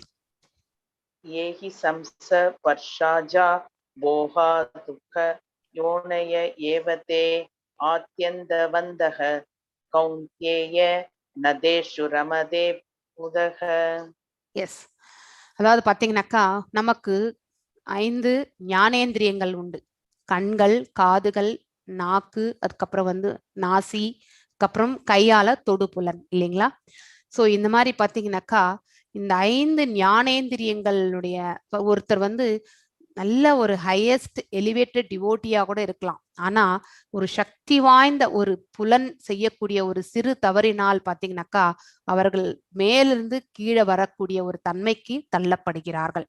இங்க பாத்தீங்கன்னாக்கா யானை வந்து பாத்தீங்கன்னாக்கா அங்க பள்ளம் தோண்டி வச்சிருக்காங்கன்ற அந்த ஏதோ ஒரு விஷுவல்ஸ், அந்த பக்கம் ஏதோ இருக்கு, தன்னுடைய கண்ணால பார்த்ததன் விளைவால பாத்தீங்கன்னாக்கா அந்த இடத்துக்கு போகணும்ன்ற அந்த இதுல வந்தப்போ கீழே பள்ளத்துல வந்து விழப்போறோன்ற அந்த தெரியாம அந்த பள்ளத்துல விழுந்து விடுகின்றது. இது கண்ணால் பார்த்த அந்த காட்சியினால வந்தது. நெக்ஸ்ட் பாத்தீங்கன்னாக்கா இப்போ வந்து தேனி பாத்தீங்கன்னாக்கா அந்த மகரந்தத்தினுடைய அந்த அந்த நுகருதல், அந்த ஸ்மெல்னால பாத்தீங்கன்னா பூக்களிடம் போய் அது அந்த தேனை வந்து பாத்தீங்கன்னாக்கா பருகிவிட்டு வருகின்றது. ஆனா தேன் கூடு கட்டின பிறகு கூட பாத்தீங்கன்னாக்கா இறுதியில வந்து தேனீக்கள் அனைத்துமே வந்து மடிந்து விடுகின்றன, இல்லைங்களா? சோ இது வந்து இது என்ன உணர்த்துகிறது என்றால் ஒரு சிறு புலன் செய்யக்கூடிய ஒரு தவற்றினால் நாம பெரிய அழிவுல போய் நம்ம போய் உக்காந்துரும். அதே மாதிரிதான் அந்த விட்டில் பூச்சி பாத்தீங்கன்னாக்கா வெளிச்சத்துக்காக போய் பார்த்து அதுல போயிட்டு அது தன்னையே அது அர்ப்பணிக்க வேண்டிய சுச்சுவேஷன் வர்றது. மான் கூட ஏதோ ஒரு சப்தத்தை கேட்டு காதால் கேட்கக்கூடிய அந்த இதுல வந்து இறுதியில வந்து பாத்தீங்கன்னாக்கா ஒரு புலிக்கு வந்து இரையாகின்றது. ஸோ எக்ஸாம்பிள்ஸ் இது எல்லாமே ஒரு சக்தி வாய்ந்த ஒரு புலன்கள் அனைத்துமே பாத்தீங்கன்னாக்கா மனது. ஸோ இந்த மனது வந்து பாத்தீங்கன்னாக்கா புலன்களை ஆக்ஷனுக்கு எடுத்துட்டு வந்துரும். ஃபர்ஸ்ட் மனசுதான் எல்லாத்தையுமே காரணமே. ஸோ இந்த இடத்துக்கு இந்த செயலை செய்யணும்னு அந்த தூண்டக்கூடிய அந்த இது வந்து பாத்தீங்கன்னாக்கா மனசுதான். செய்ய தூண்டுபவை வந்து அதுக்கேத்த மாதிரி நம்மளுடைய அறிவும் வேலை செய்யும். மனமும் அறிவும் ஒன்று போல வேலை செய்யும் பொழுது புலன்கள் வந்து எக்ஸிக்யூட் பண்ணிடும். ஸோ அதனாலதான் வந்து மனதை நாம என்னைக்குமே நம்ம கட்டுப்பாட்டுக்குள்ள வச்சுக்கணும். நாம மனதினுடைய கட்டுப்பாட்டுக்குள்ள செல்லவே கூடாது. ஸோ அவ்வாறு இயங்கும் பொழுது நாம வந்து கண்டிப்பாக வந்து நம்ம பக்தி பாதையில முன்னேற முடியும். ஆனா மனம் போன போக்குல வந்து நம்ம போயிட்டோன்னு வச்சுக்கோங்களேன், கண்டிப்பாக வந்து நம்மளால பக்தியில வந்து முன்னேற முடியாது. ஸோ ஜட புலன்களின் தொடர்பினால் வரும் இன்பம், அதாவது இந்த ஞானேந்திரியங்களுடைய தொடர்பினால் வரக்கூடிய இன்பம் துன்பங்களுக்கு காரணமாக இருப்பதால் பாத்தீங்கன்னாக்கா அறுவடையோன் அதில் பங்கு கொள்வதில்லை. உண்மையிலே புலன்கள் தான் வேலை செய்கின்றது அப்படிங்கறத அந்த அந்த ஞானம் வந்து நாம தெரிஞ்சுக்கணும். சோ இந்த ஜட புலன்கள் வந்து இந்த உலகத்துக்கு சம்பந்தப்பட்ட செயல்கள்ல கண்டிப்பாக ஈடுபட்டு தான் இருக்கும். ஆனா நாம தான் அதுல எது நல்ல பாதை எது தீய பாதை அப்படிங்கறது தெரிஞ்சுண்டு நாம அந்த பக்குவ நிலைக்கு எடுத்துன்னு போறது வந்து மனசு. அதுக்கு நம்ம பக்தியில போனா மட்டும்தான் அந்த நன்மை தீமை பாதையை நம்மளால வந்து டிஃபரன்ஷியேட் பண்ண முடியும். அதுல போகலைன்னா கண்டிப்பா நாம செய்யக்கூடியது அனைத்துமே ரைட் அப்படிங்கிற ஆக்ஷன்ல தான் நம்ம கண்டிப்பாக எடுத்து செல்வோம். இத்தகு இன்பங்களுக்கு ஆரம்பமும் முடிவும் இருப்பதால் அறிவுடையோன் இவற்றினால் மகிழ்ச்சி அடைவதே கிடையாது. ஆக்சுவலி இங்கே தொடங்குகின்ற, அதாவது இந்த பௌதிக உலகத்தில் தொடங்கக்கூடிய எந்த ஒரு அதாவது மகிழ்ச்சியும் பாத்தீங்கன்னாக்கா அதற்கு முதலும் முடிவும் கண்டிப்பாக உண்டு. அதாவது எல்லாமே டெம்பரவரி தான். இங்க நமக்கு வந்து சந்தோஷம் கூட பாத்தீங்கன்னாக்கா ஒரு 1 ஹவருக்கு முன்னாடி நம்ம சந்தோஷமா இருந்தோம், ஆஃப்டர் 1 ஹவர் நம்ம வந்து சந்தோஷமா இருப்போமா இல்லையான்றது கேரண்டி நமக்கு கிடையவே கிடையாது. என்ன ப்ராப்ளம் வந்து நமக்கு வந்து சேரும்ன்றது நமக்கே தெரியாது. ஸோ அதுதான் நம்ம வந்து தெரிஞ்சுக்க வேண்டிய ஒரு உண்மை. ஸோ அதனால வந்து எதுவுமே நித்தியமானது கிடையாது. இங்கே இன்ப துன்பங்களா துன்பமா இருந்தாலும் சரி, இன்பமாக இருந்தாலும் சரி, அனைத்துமே நித்தியமற்றது அப்படிங்கறது வந்து நாம் தெரிஞ்சுக்கணும். எஸ், 29th வாசிங் மாதாஜி. भोक्तारं यज्ञतपसां सर्वलोकमहेश्वरं सुहृदं सर्वभूतानां ज्ञात्वा मांशानितिं श्रुति. எஸ், போக்தாராம் யஜ்ஞ தபசாம் சர்வலோக மகேஸ்வரம். சர்வலோகங்களுக்கே மகேஸ்வரன் வந்து நம்ம பரமபுருஷ பகவான் அப்படிங்கறது வந்து நம்ம தெரிஞ்சுக்கணும். அதாவது சுஹ்ருதிம் சர்வபூதானாம் ஞாத்வா மாம் சாந்திம் ருஷி. அதான் பாத்தீங்கன்னாக்கா பகவான் பாத்தீங்கன்னாக்கா நான் எல்லா யாகங்களையும் தவங்களையும் இறுதியில் அனுபவிப்பவன். Is the soul proprietor, is the soul enjoyer. இந்த இதெல்லாமே நம்ம தெரிஞ்சுக்கணும். அனைத்து யாகங்கள் நீங்க எந்த கடவுளுக்கு வேணாலுமே, அதாவது இந்த பௌதிக உலகத்திற்கு சம்பந்தப்பட்ட தேவர்களுக்கு நீங்கள் செய்யக்கூடிய எந்த விதமான யஜ்ஞமாக இருந்தாலும் அதனுடைய பூர்ணாவதி பார்த்தீங்கன்னாக்கா பகவானுக்குத்தான் போய் சேருகின்றது அப்படிங்கறது வந்து நம்ம தெரிஞ்சுக்கணும். ஸோ எல்லா லோகங்களையுமே பார்த்தீங்கன்னாக்கா தேவர்களையும் கட்டி காப்பவர் வந்து பகவான் அப்படிங்கிறதையும் நம்ம வந்து தெரிஞ்சுக்கணும். எல்லா உயிர்வாழிகளின் உற்ற நண்பனும் பார்த்தீங்கன்னாக்கா நிறைய இடத்துல அவரு பார்த்தீங்கன்னாக்கா சாக்கியரசா தான் அவரு சொல்லியிருக்காரு. பகவானோட நம்ம என்னைக்குமே உறவு ஏற்படுத்தி கொள்ளணும். ஆனா எந்த விதமான உறவு என்பது நம்ம மனசு தான் நம்ம எடுத்துட்டு போகணும். ஸோ ஒரு நார்மலான ஒரு டிவோட்டி அந்த இதுலயும் 5 types ஆஃப் ரசாஸ். ஸோ ராமானுஜ சம்பிரதாயத்திலையும் நம்ம சம்பிரதாயத்துக்கும் பார்த்தீங்கன்னாக்கா ஒரு டிஃபரன்ஸ் இந்த இதுல பாத்தீங்கன்னாக்கா அங்க ஒன்லி தாஷ்யன் அந்த இதுதான் எடுத்துக்கிறாங்க. இங்க வந்து நம்ம தாஷ்யமும் இருக்கு. அதாவது பாத்தீங்கன்னா நான் ஒரு சேவகனாக பகவானுக்கு சேவை புரிவது என்பது தாஷன். அதுக்கப்புறம் பாத்தீங்கன்னாக்கா சாக்கியரசா, அதாவது பாத்தீங்கன்னாக்கா நண்பனாக பகவானோட வந்து உறவு கொள்வது. அதுக்கப்புறம் நான் பேரண்டல், அதாவது பாத்தீங்கன்னாக்கா தாய் தந்தை பேரண்டல் லவ். அந்த இதுல வந்து யசோதை தாயார் நந்த மகாராஜாலாம் எப்படி பகவானோட இருந்தாங்களோ அந்த மாதிரி பகவானை நம்ம வந்து பாத்தீங்கன்னாக்கா மகனாக ஏற்றுக்கொள்வது. அதுக்கப்புறம் இல்லை, அதுக்கப்புறம் பாத்தீங்கன்னாக்கா இன்னொன்னு வந்து பாத்தீங்கன்னாக்கா ஒன்னு நார்மல் எந்த ஒரு இதுவுமே கிடையாது. அடுத்து வந்து கான்ஜுகல் லவ், அதாவது பாத்தீங்கன்னாக்கா அதாவது காதலி அப்படிங்கிற அந்த இதுலயும் வந்து பாத்தீங்கன்னாக்கா இது வந்து நிறைய ஆழ்வார்கள் வந்து பாத்தீங்கன்னாக்கா நாயகி பாவத்துலதான் பகவானை சேவிச்சிருக்காங்க. சோ அந்த மாதிரி நம்ம வந்து பகவானோட நம்ம வந்து எவ்வாறு உறவு கொள்வது அப்படிங்கறத வந்து நம்ம வந்து ஒன்லி வித் ரிலேஷன்ஷிப் ஒன்லி நம்ம பகவானை சேவிக்க முடியும். அதாவது நம்ம அந்த பக்தியில மேலும் முன்னேறணும்னா நம்ம இந்த மார்க்கத்துல போனா மட்டுமே நம்மளால எலிவேட் ஆக முடியும். சோ தோன்றாத அருவ முறையிலே நம்ம வந்து கும்பிட்டுட்டு இருந்தோம்னா ஃபோக்கஸ் பண்ணி நம்மளால அதுல வெற்றி அடைவது என்பது மிகவும் கடினமான காரியம். அதை பத்தி நம்ம பின்னாடி நாளைக்கு 6th சாப்டர்ல நம்ம படிப்போம். ஸோ ஏன்னா அஷ்டாங்க யோக பயிற்சிகள் அதுல வரும் இல்லைங்களா, we will be speaking about நாளைக்கு. ஸோ என்னை பற்றி முழு உணர்வில் இருப்பவன் ஜட துயரங்களிலிருந்து விடுபட்டு அமைதி அடைகின்றான். கண்டிப்பாக இது நம்ம எக்ஸ்பீரியன்ஸ் ஆக வேண்டிய ஒரு சுச்சுவேஷன். ஆக்சுவலி இந்த ஸ்லோகத்துல சொல்லி இருக்கிறது வந்து we have to experience, self realise பண்ணணும். இது ஆக்சுவலி நம்ம ஒரு பக்கம் நம்ம செய்யக்கூடிய அனைத்துமே பகவானுக்குன்னு நம்ம வந்து மனசளவுல நம்ம வந்து திடமாக இது பகவான் நமக்கு கொடுத்திருக்கார், இதை நம்ம கண்டிப்பா செய்யணும், இது நம்முடைய கடமை அப்படின்னு நம்ம செய்யும் பொழுது நமக்கு விருப்பு வெறுப்பு எல்லாமே நம்மளை விட்டு தானாக விலகிவிடும். நீங்க எந்த ஒரு கெட்ட பழக்கத்தையுமே நீங்க விடணும்னு நீங்க வந்து நினைக்க வேண்டிய அவசியமே கிடையாது. நீங்க பக்தியில நீங்க முன்னேறிட்டு போங்க, உங்ககிட்ட இருக்கக்கூடிய எல்லா பேட் திங்ஸுமே உங்களை விட்டு விலகிவிடும். அதாவது பொறாமையா இருந்தாலும் சரி, அதுக்கப்புறம் பேராசையாக இருந்தாலும் சரி, கோபமாக இருந்தாலும் சரி, இது மூன்றுமே வந்து நரகத்தினுடைய 3 கதவுகள் தான். ஸோ இது எல்லாமே வந்து நம்மளை விட்டு விலகிடும். இந்த உடல் என்பது பாத்தீங்கன்னாக்கா 9 வாயில்கள் கொண்ட நகரம் அப்படிங்கிறது பேர் இதுக்கு ஆக்சுவலி. அதாவது 2 கண்கள், 2 காதுகள், 2 நாசிகள் 6, அதுக்கப்புறம் வாய் 7 ஆச்சு. அதுக்கப்புறம் வந்து பாத்தீங்கன்னாக்கா கழிவு உறுப்புகள், அதுக்கப்புறம் வந்து இனவிருத்தி உறுப்புகள் அது 2. ஸோ இத்தனையும் வந்து பாத்தீங்கன்னாக்கா 9 கதவுகள். இந்த 9 கதவுகள் பாத்தீங்கன்னாக்கா நாம வந்து பக்தியில வந்து திளைச்சிட்டு போனாக்கா அது இந்த 9 கதவுகளும் பாத்தீங்கன்னாக்கா தீமையான வழிக்கு வந்து கண்டிப்பாக க்ளோஷர் பண்ணிக்கணும். நம்ம வந்து அந்த பக்தியில போகும்பொழுது இந்த கண்களும் சரி, காதுகளும் சரி, எல்லாமே வந்து பாத்தீங்கன்னாக்கா இந்த டிவினிட்டி அந்த இதுல வந்து பாத்தீங்கன்னாக்கா எலிவேட் ஆகணும். பிரகாசப்படுத்த வேண்டிய ஸ்தலங்கள் வந்து இந்த உடல்ல இந்த 9 இடங்கள். ஸோ நாம பக்தியில வந்து நம்ம முன்னேறும் பொழுது நம்மளுடைய தேவையற்ற புலன் நுகர்ச்சி செயல்கள், சென்ஸ் கிராட்டிபிகேஷன் சொல்லுவாங்க இங்கிலீஷ்ல, இது எல்லாத்தையுமே வந்து தேவை கிடையாது நமக்கு. ஸோ அது எல்லாத்தையுமே ஒரு பக்கமா நம்ம ஒரு ஏஜ் நமக்கு கிரகஸ்தன் அது இனிஷியல் ஃபேஸ், அதுக்கப்புறம் வந்து நம்ம வனப்பிரஸ்தா போகும்பொழுது கண்டிப்பாக நம்ம அதை துறக்கத்தான் வேண்டும். ஸோ இது எல்லாமே என்ட்ரிங் ஃபேஸ். இங்க வந்து 99% நம்ம வந்து பக்திக்கு தான் நம்ம வந்து after 50 we have to give time. கண்டிப்பாக வந்து நிறைய நேரம் நம்ம கொடுக்க வேண்டியது பக்திக்கு தான். ஆனா சின்ன வயசுல இருந்தே நமக்கு பக்தி வந்தாதான் முதுமையான காலத்திலேயே நம்ம பக்தி பண்ணுவோம். வயதான பிறகு பக்தி செய்யறோம்னா அப்போ உடல் உபாதைகளோட தான் நம்ம வந்து உடனிட்டு இருப்போம். அதை கவனிக்கவே நமக்கு டைம் பத்தாது. ஆனா எதையுமே நம்ம சிறு வயதுல இருந்தே பிராக்டிஸ் பண்ணிட்டு வரும் பொழுது அப்ப கொஞ்சம் டைம் பண்ணது இறுதியில நம்ம நிறைய டைம் பண்ணக்கூடிய மார்க்கம் நமக்கு கிடைக்கும். ஸோ அப்போ வந்து உடலும் வந்து நல்ல நிலையில நமக்கு இருக்கும். எஸ், இதோட நம்மளுடைய இந்த சாப்டர் வந்து முடிஞ்சது. ஸோ ஐ திங்க் ராதிகம்மா நீங்க ஏதாவது ஸ்டோரி சொல்ல போறீங்களா?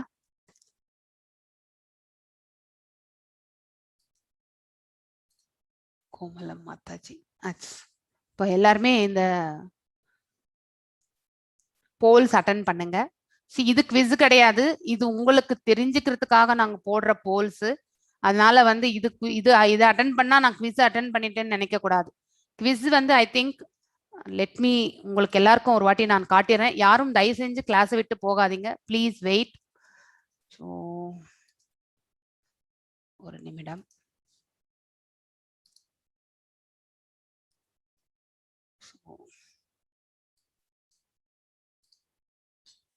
இஸ்கான் மங்களூர் யாருக்கெல்லாம் டவுட் இருக்கோ, S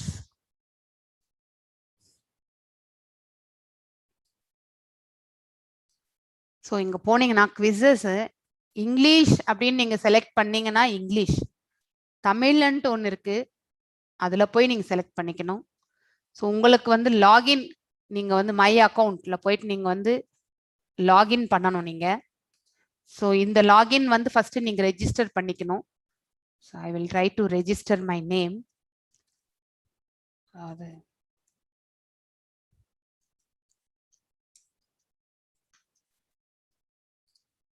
email ID keshava.achyuta. So இப்போ என்னுடைய இமெயில் ஐடிக்கு பார்த்தீங்கன்னாக்கா பாஸ்வேர்ட் செட் பண்றதுக்கான மெயில் வந்திருக்கும். அதையும் வந்து அவங்க நீட்டா சொல்லியிருக்காங்க.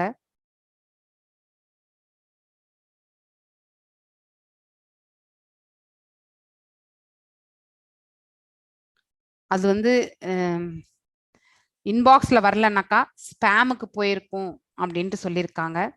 அந்த ஸ்பேம் மெயில்ஸ்ல போய் நீங்க பார்த்தீங்கன்னாக்கா ஸோ அதை எடுத்து நீங்க நாட் ஸ்பேம் பண்ணிட்டு நீங்க உங்களுடைய இதுக்கு வரணும். ஸோ இந்த லாகின் எனக்கு இன்னும் அந்த மெயில் வரல. So I have to wait. So once you login, so இந்த லாகின் ஆன பிறகு நீங்க வந்து ஒவ்வொரு குவிஸா நீங்க வந்து பண்ண ஆரம்பிக்கணும். ஸோ லாகின் சக்சஸ்ஃபுல் ஆயிடுச்சுனாக்கா you will be logged in அப்படின்ட்டு வரும். இந்த அக்கௌண்ட்ல போயிட்டு நீங்க வந்து உங்களுடைய பெயர் நீட்டா எழுதிக்கணும். உங்க சர்டிபிகேட்ல எந்த மாதிரி பேர் வரணுமோ அங்க போயிட்டு மை ப்ரொஃபைல்ல போயிட்டு நீங்க வந்து உங்களுடைய இது பண்ணிக்கணும். You have to do it. இல்லைன்னா உங்களுக்கு வந்து என்னது அந்த பேர் வந்து அங்க நீங்க ஜங்கா தான் உங்களுக்கு வரும். ஸோ அதனால நீங்க கண்டிப்பாக உங்களுடைய உங்களுக்கு எந்த விதமான பேர்ல உங்களுக்கு வரணும் அப்படின்னு நினைக்கிறீங்களோ அதை நீங்க கண்டிப்பாக நீங்க செய்ய வேண்டும். குவிசஸ் இல்லையா?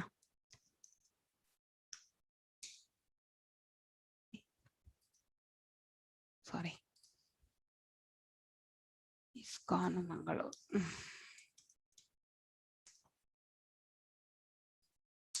எஸ்.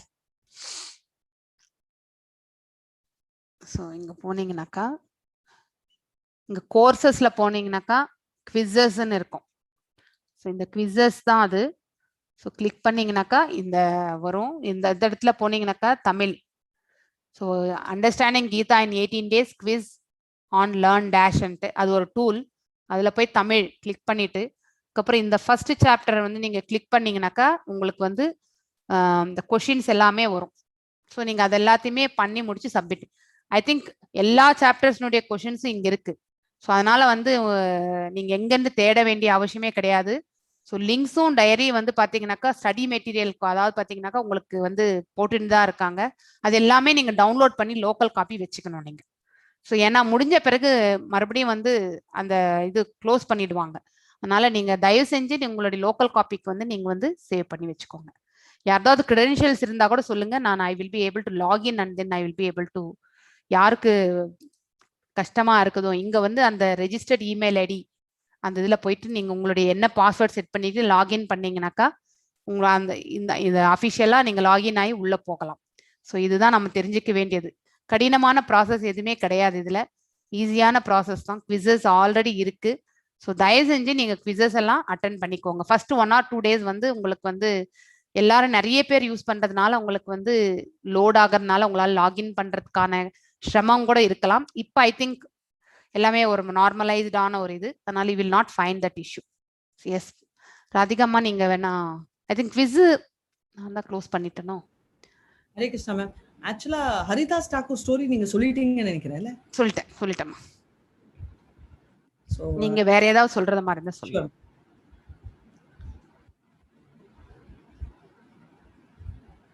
ஹரே கிருஷ்ணா. ஹரே கிருஷ்ணா.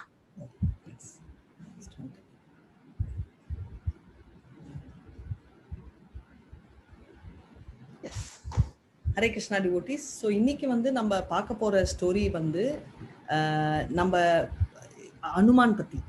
ஸோ இப்போ வந்து என்ன முக்கியமான விஷயம்னா, அனுமான் வந்து இந்த மாதிரி ஒரு டிவோட்டி, அதாவது டிவோட்டியா இல்லையான்றது அப்புறமா டிசைட் பண்ணலாம். ஒருத்தர் வந்து ராமா ராமா ராமா அப்படின்னு சொல்லிட்டே இருக்காரு. ஸோ அவர் வந்து இந்த மாதிரி ராமர் பேரை வந்து கண்டினியூஸா சொல்லிட்டே இருக்காரு. ஆனா சொல்லிட்டும் அவர் என்ன பண்றாருன்னா, அவர் வந்து ஒரு சிகரெட் பிடிச்சிட்டே சொல்லிட்டு இருக்காரு. ஸோ அதை பார்த்த அனுமானால தாங்கவே முடியல. ஏன்னா ஃபர்ஸ்ட் வந்து ராமர் பேர் சொல்றாருன்னே அவருக்கு வந்து மிக்க சந்தோஷம். ஐயோ நம்ம ராமரோட பேர் சொல்றாரு அப்படின்னு அவரால் தாங்கவே முடியல. ஆனா அதுக்கப்புறம் என்ன ஆகுதுன்னா, அவர் வந்து இமீடியட்டா சொன்ன உடனே அவர் என்னன்னா, அவர் ரொம்ப டென்ஷன் ஆகிறாரு. என்னடா ராமர் பேர் சொன்னாலும் இவர் இந்த மாதிரி எல்லாம் பண்றானே, அதனால இவன் சரியே இல்லை, ஏன்னா ராமர் பேரை கெடுக்கிறாரு அப்படின்னு சொல்லிட்டு அனுமானுக்கு வந்து ரொம்ப கோவம் வந்துச்சு. கோவம் வந்து என்ன பண்றாருன்னா, யூஸ்வலாவே அனுமான் வந்து ரொம்ப கோவப்படுற டைப் இல்லை. ஆனா கோவப்பட்டா அவரோட ஆட்டோமேட்டிக் பவரே ரொம்ப ஹையா இருக்கும் இல்லையா? அதனால அவர் வந்து ரொம்ப கோவத்துல வந்து எட்டி ஒரு உதைக்கிறாரு நம்மளோட அந்த டிவோட்டிய அப்படின்னு சொல்லிட்டு. அவர் உதைச்ச உடனே என்ன ஆகுதுன்னா, அந்த டிவோட்டி விழல, ஆனா அவர் வந்து பறந்து போறாரு. அனுமான், அவ்வளோ சக்தி இருக்கிற அனுமான் எங்க போறாருன்னா நேரா வைகுண்ட லோகத்துக்கே போயிடுறாரு. என்னடா அப்படின்னு நேரா ராமரோட அதாவது அயோத்தியால இருக்காரு, வந்து விழுறாரு. ஸோ அவருக்கு ஒரே குஷி. என்னதான் இருந்தாலும் என்னடா நம்ம பவர் எடுத்த உடனே நம்ம இங்க வந்துட்டுமே அப்படின்னு. ஸோ இப்போ சாட் உங்களுக்கு ஓப்பனா இருக்கு, ஓப்பன் ஆயிருக்கு இல்லையா சாட்? ஓகே, சாட் ஓப்பன் ஆயிருக்கு. ஸோ நீங்க வந்து ஒன்று சொல்லணும். என்னன்னா, இப்போ வந்து அயோத்தியால வந்து இப்போ அனுமான் விழுந்தாரு இல்லையா, ஏன் விழுந்தாரு அப்படின்னு சொல்லிட்டு நீங்க சாட்ல டைப் பண்ணணும். மீன்வைல் நான் அந்த கதையை கண்டினியூ பண்றேன். ஸோ இவர் வந்து பார்த்துட்டே இருக்காரு. சரி, என்னதான் இருந்தாலும் அவர் குஷி, நம்ம திரும்ப வந்து நம்ம ராமர்கிட்டயே வந்துட்டோம், என்னதான் இருந்தாலும் நம்மளோட மெயின் பர்பஸ் ஃபுல்ஃபில் ஆயிடுச்சு அப்படின்னு சொல்லிட்டு அவர் ஒரு குஷியில அவர் வந்து ராமரை பார்க்கறதுக்கு மறுபடியும் கண்டினியூ ஆறாரு. அயோத்தியான்றது ஒரு இடம், பேலஸ்ன்றது வேற. ஸோ அதனால அந்த ஊர்ல லேண்ட் ஆயிட்டாரு. அந்த ஊருன்னா நம்மளோட இந்தியால இருக்கிற அயோத்தியால, இது வைகுண்டத்திலயும் அதே மாதிரி அயோத்தியான்னு இருக்கு. ஸோ அங்க வந்து விழுந்ததால இவர் வந்து என்னது ஹரே கிருஷ்ணா, கிருஷ்ணர் அறிவுயு சொன்ன மாதிரி மாதாஜி ஓகே எனக்கு சரியா புரியல நீங்க அமிச்சது. ஸோ அதனால வந்து அவர் அதுக்கோசரம் இல்லை, அவர் வந்து விழுந்த அங்க வந்து தேடிட்டு இருக்கவனே ராமர் வராரு. ஆனா அவர் பாக்கறச்சே ராமர் வந்து யூஸ்வலா எப்படி இருப்பாரு, திவ்யமா இருப்பாரா. ஆனா இந்த தடவை வந்து ராமர் வந்து அவர் எக்ஸ்பெக்ட் பண்ற மாதிரி இல்லை, ஒரு லெவலுக்கு டல்லா இருக்காரு. ஒரு மாதிரி கொஞ்சம் அடி விழுந்த மாதிரி இருக்கு. அனுமானால தாங்கவே முடியல. ஐயோ அப்படின்னு ஓடி போறாரு. ராமரே ராமரே என்ன ஆச்சு, இந்த மாதிரி அடி விழுந்துச்சே, யார் உங்களை அடிச்சா நீங்க சொல்லுங்க அப்படின்னு சொல்லிட்டு ரொம்ப கஷ்டப்படுறாரு. அப்போ வந்து ராமர் சொன்னாரு, என்னப்பா நீ தானே எட்டி உதைச்ச அப்படின்னு. நானா அப்படின்றாரு. ஆமா நீ தானே என்ன அடிச்ச, நீ தானே என்ன எட்டி உதைச்ச, நீ அடிச்சதாலதான் வந்து எனக்கு அடிபட்டுச்சு, நான் அடிச்சு உங்களுக்கு அடிபட்டுச்சுன்னா. ஆமா நீ வந்து என்னோட மிகப்பெரிய டிவோட்டி இல்ல, நீ எனக்கு என்ன பண்ணாலும். அதனாலதான் எந்த கடவுளுமே வந்து, அதாவது கிருஷ்ணரோட எந்த அந்த விஷ்ணு அவதாரங்கள் யாரா இருந்தாலும் என்ன வேணா கொடுப்பாங்க, மோட்சம் கூட கொடுப்பாங்க. ஆனா என்ன கொடுக்க மாட்டாங்கன்னா பக்தின்றத வந்து மிகப்பெரிய மோஸ்ட் கான்ஃபிடென்ஷியல் நாலேஜ் அப்படின்னு உங்களுக்கு 9th சாப்டர்ல வரும். அது ஒண்டி கொடுக்கவே மாட்டாங்க. ஏன் கொடுக்க மாட்டாங்க அப்படின்னா அவங்களுக்கு வந்து பக்தின்றது வந்து கொடுத்துட்டாங்கன்னா அவங்க வந்து லிட்டரலா அந்த டிவோட்டி பர்ச்சேஸ் பண்ண மாதிரி. பக்தியில வந்து வந்துட்டதால அனுமான் வந்து அடி வந்து இவருக்கு விழுந்திருக்கு. அனுமானுக்கு புரியவே இல்லை, அவர் வந்து நினைச்சு கூட பார்க்க முடியல. அப்ப ராமர் கிட்ட கேட்கிறாரு, இல்ல ராமரே ஆக்சுவலா என்ன ஆச்சுன்னா இந்த மாதிரி ஒருத்தன் வந்து சிகரெட் பிடிச்சிட்டு இருந்தான், அவன் வந்து இந்த மாதிரி நான் அந்த கோவத்துலதான் நான் அடிச்சேன். ராமர் கேட்கிறாரு, அவன் சிகரெட், நிறைய பேர் சிகரெட் பிடிக்கிறாங்க, இப்போ ஏன் வெனக்கெட்ட அவனே போய் அடிச்ச அப்படின்னு. இப்ப சொல்றாரு, இல்ல நான் வந்து வெனக்கெட்டெல்லாம் அவரை போய் அடிக்கல, நான் வந்து ராமா எங்க கூப்பிட்டாலும் நான் வந்து அங்க போயிடுவேன், அங்க போயிட்டு உட்காந்துருந்தா அவன் வந்து உங்க பேரை கெடுக்கிற மாதிரி சிகரெட் பிடிச்சிட்டு இருந்தாங்க. ராமர் சொன்னாரு, ஆமாப்பா அப்புறம் என்ன விஷயம்னா அவன் வந்து ரொம்ப மோசமான நிலைமையில இருந்தான், அவன் வந்து தண்ணியெல்லாம் அடிச்சிட்டு இருந்தான், சிகரெட் பிடிச்சிட்டு இருக்கிறது சரின்னு சொல்ல, அவன் வந்து ராமர் என் பேர் சொன்னதுல இருந்து அவன் கொஞ்சம் கொஞ்சமா பியூரிஃபை ஆயிட்டு வந்துட்டு இருக்கான். அவனை போய் நீ அடிச்சா நானும் அந்த பேரும் வித்தியாசமே இல்லை. நான் இதுக்கு முன்னாடி சொல்லியிருக்கேன், கிருஷ்ணர் ஆனாலும் சரி, கிருஷ்ணர் பேர் ஆனாலும் நம்ம பேர் தான் வேற. இப்ப வந்து நான் தனேஸ்வரி மாதாஜின்னு சொன்னா அவது வேற இது வேற, ஆனா இந்த ரெண்டுக்கும் வித்தியாசம் இல்லை. அதே மாதிரி ராமருக்கும் பேருக்கும் வித்தியாசமே இல்லை, அதுதான் டிஃபரன்ஸ்.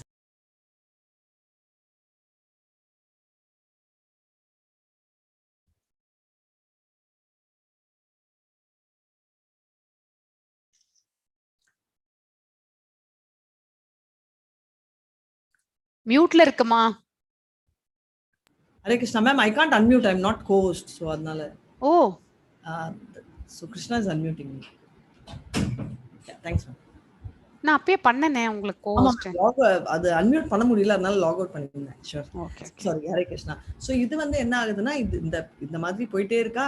சோ இவர் வந்து பேருக்கும் இவருக்கும் வித்தியாசமே இல்லைன்றதால இவர் வந்து ரொம்ப சந்தோஷப்படுறாரு, இந்த மாதிரி அவ்வளோ பவர் ராமருக்குன்னு. ஆனா அதுக்கப்புறம் தான் அவர் ரியலைஸ் பண்ணாரு, ஐயோ நல்லா ஆள் மாறிட்டு இருக்காரு, நம்ம கண்ணால பார்த்து ஐயோ இந்த மாதிரி டிவோட்டி மோசம் அப்படின்னு ஜட்ஜ் பண்ண முடியாது.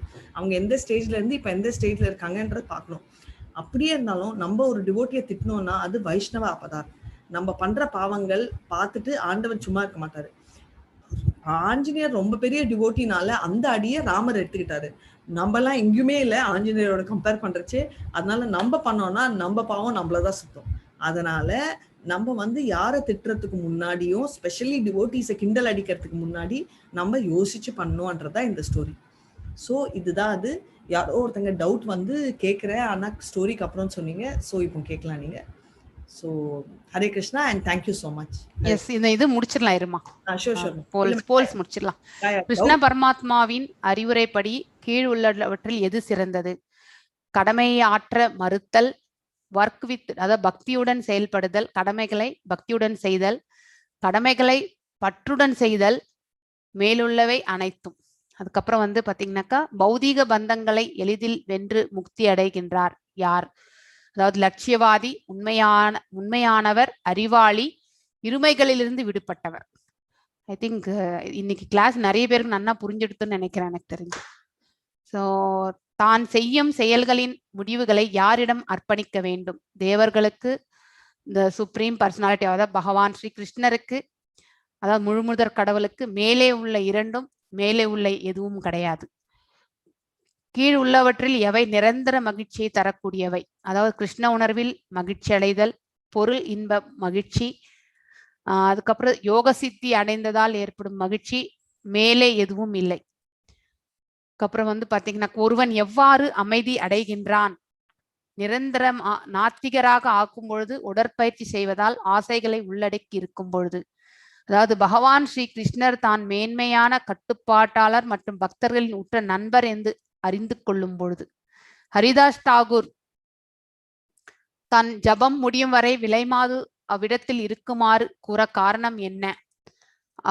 அவளின் கோரிக்கையை தவிர்க்க, அவளை வெறுப்படைய செய்ய, அவரது ஆன்மீக சக்தியை அவள் அறிந்து கொள்ள செய்வதற்காக. அந்த பெண்ணிற்கு மனமாற்றம் ஏற்பட்டு அவள் அங்கே ஆன்மீக வழியில் சரியாக செயல்பட வேண்டும் என்று அவர் எண்ணினார். நெக்ஸ்ட் வந்து பாத்தீங்கன்னா, 3 நாட்களுக்கு பின் விலைமாதுவின் மனம் மாற காரணம் என்ன? ஹரிதாஸ் தாகூர் பிரபுவின் அசைக்க முடியாத மன வலிமை விலைமாதுவின் மனதை மாற்றியதோடு அவரே தன் ஆன்மீக குரு என்று உணர வைத்தது. ஹரிதாஸ் தாகூர் அவர்களின் சக்தி அவளது மனதை மாற்றியது. எஸ், ஐ திங்க் இன்னைக்கு நிறைய பேரு they have given a very good answers. Work with devotion, that is very important. அதாவது பக்தியோடு செயல்படுதல் தான் சிறந்தது. ஆக்சுவலி இருமைகளிலிருந்து விடுபடுபவர்கள், ஆக்சுவலி பௌதிக பந்தங்களிலிருந்து நம்ம வந்து வென்றவர்கள் என்றால் பாத்தீங்கன்னாக்கா இருமைகள், அதாவது பாத்தீங்கன்னா புண்ணியம் அக்கௌண்ட் அனைத்துமே பகவானுக்கு, பாவம் வந்து 0, 2 அக்கௌண்ட்டும் 0 ஆனாதான் நமக்கு மோட்சம் அப்படிங்கிறது வந்து நம்ம தெரிஞ்சுக்கணும். சோ தான் செய்யும் செயல்களின் முடிவுகளை யாரிடம் அர்ப்பணிக்க வேண்டும்? அதாவது பாத்தீங்கன்னா பகவானுக்கு அர்ப்பணிக்க வேண்டும் அனைத்தும்.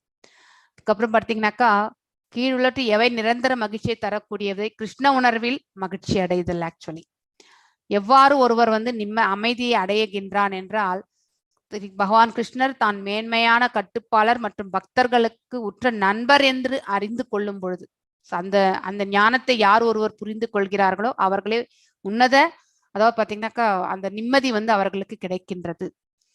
So Haridas Thakur last answer 91% பண்ணதான் ரைட் ஆன்சர். அந்த பெண்ணிற்கு மனமாற்றம் ஏற்பட்டு அவள் ஆன்மீக வழியில் சரியாக செயல்பட வேண்டும் என்று அவர் எண்ணினார்.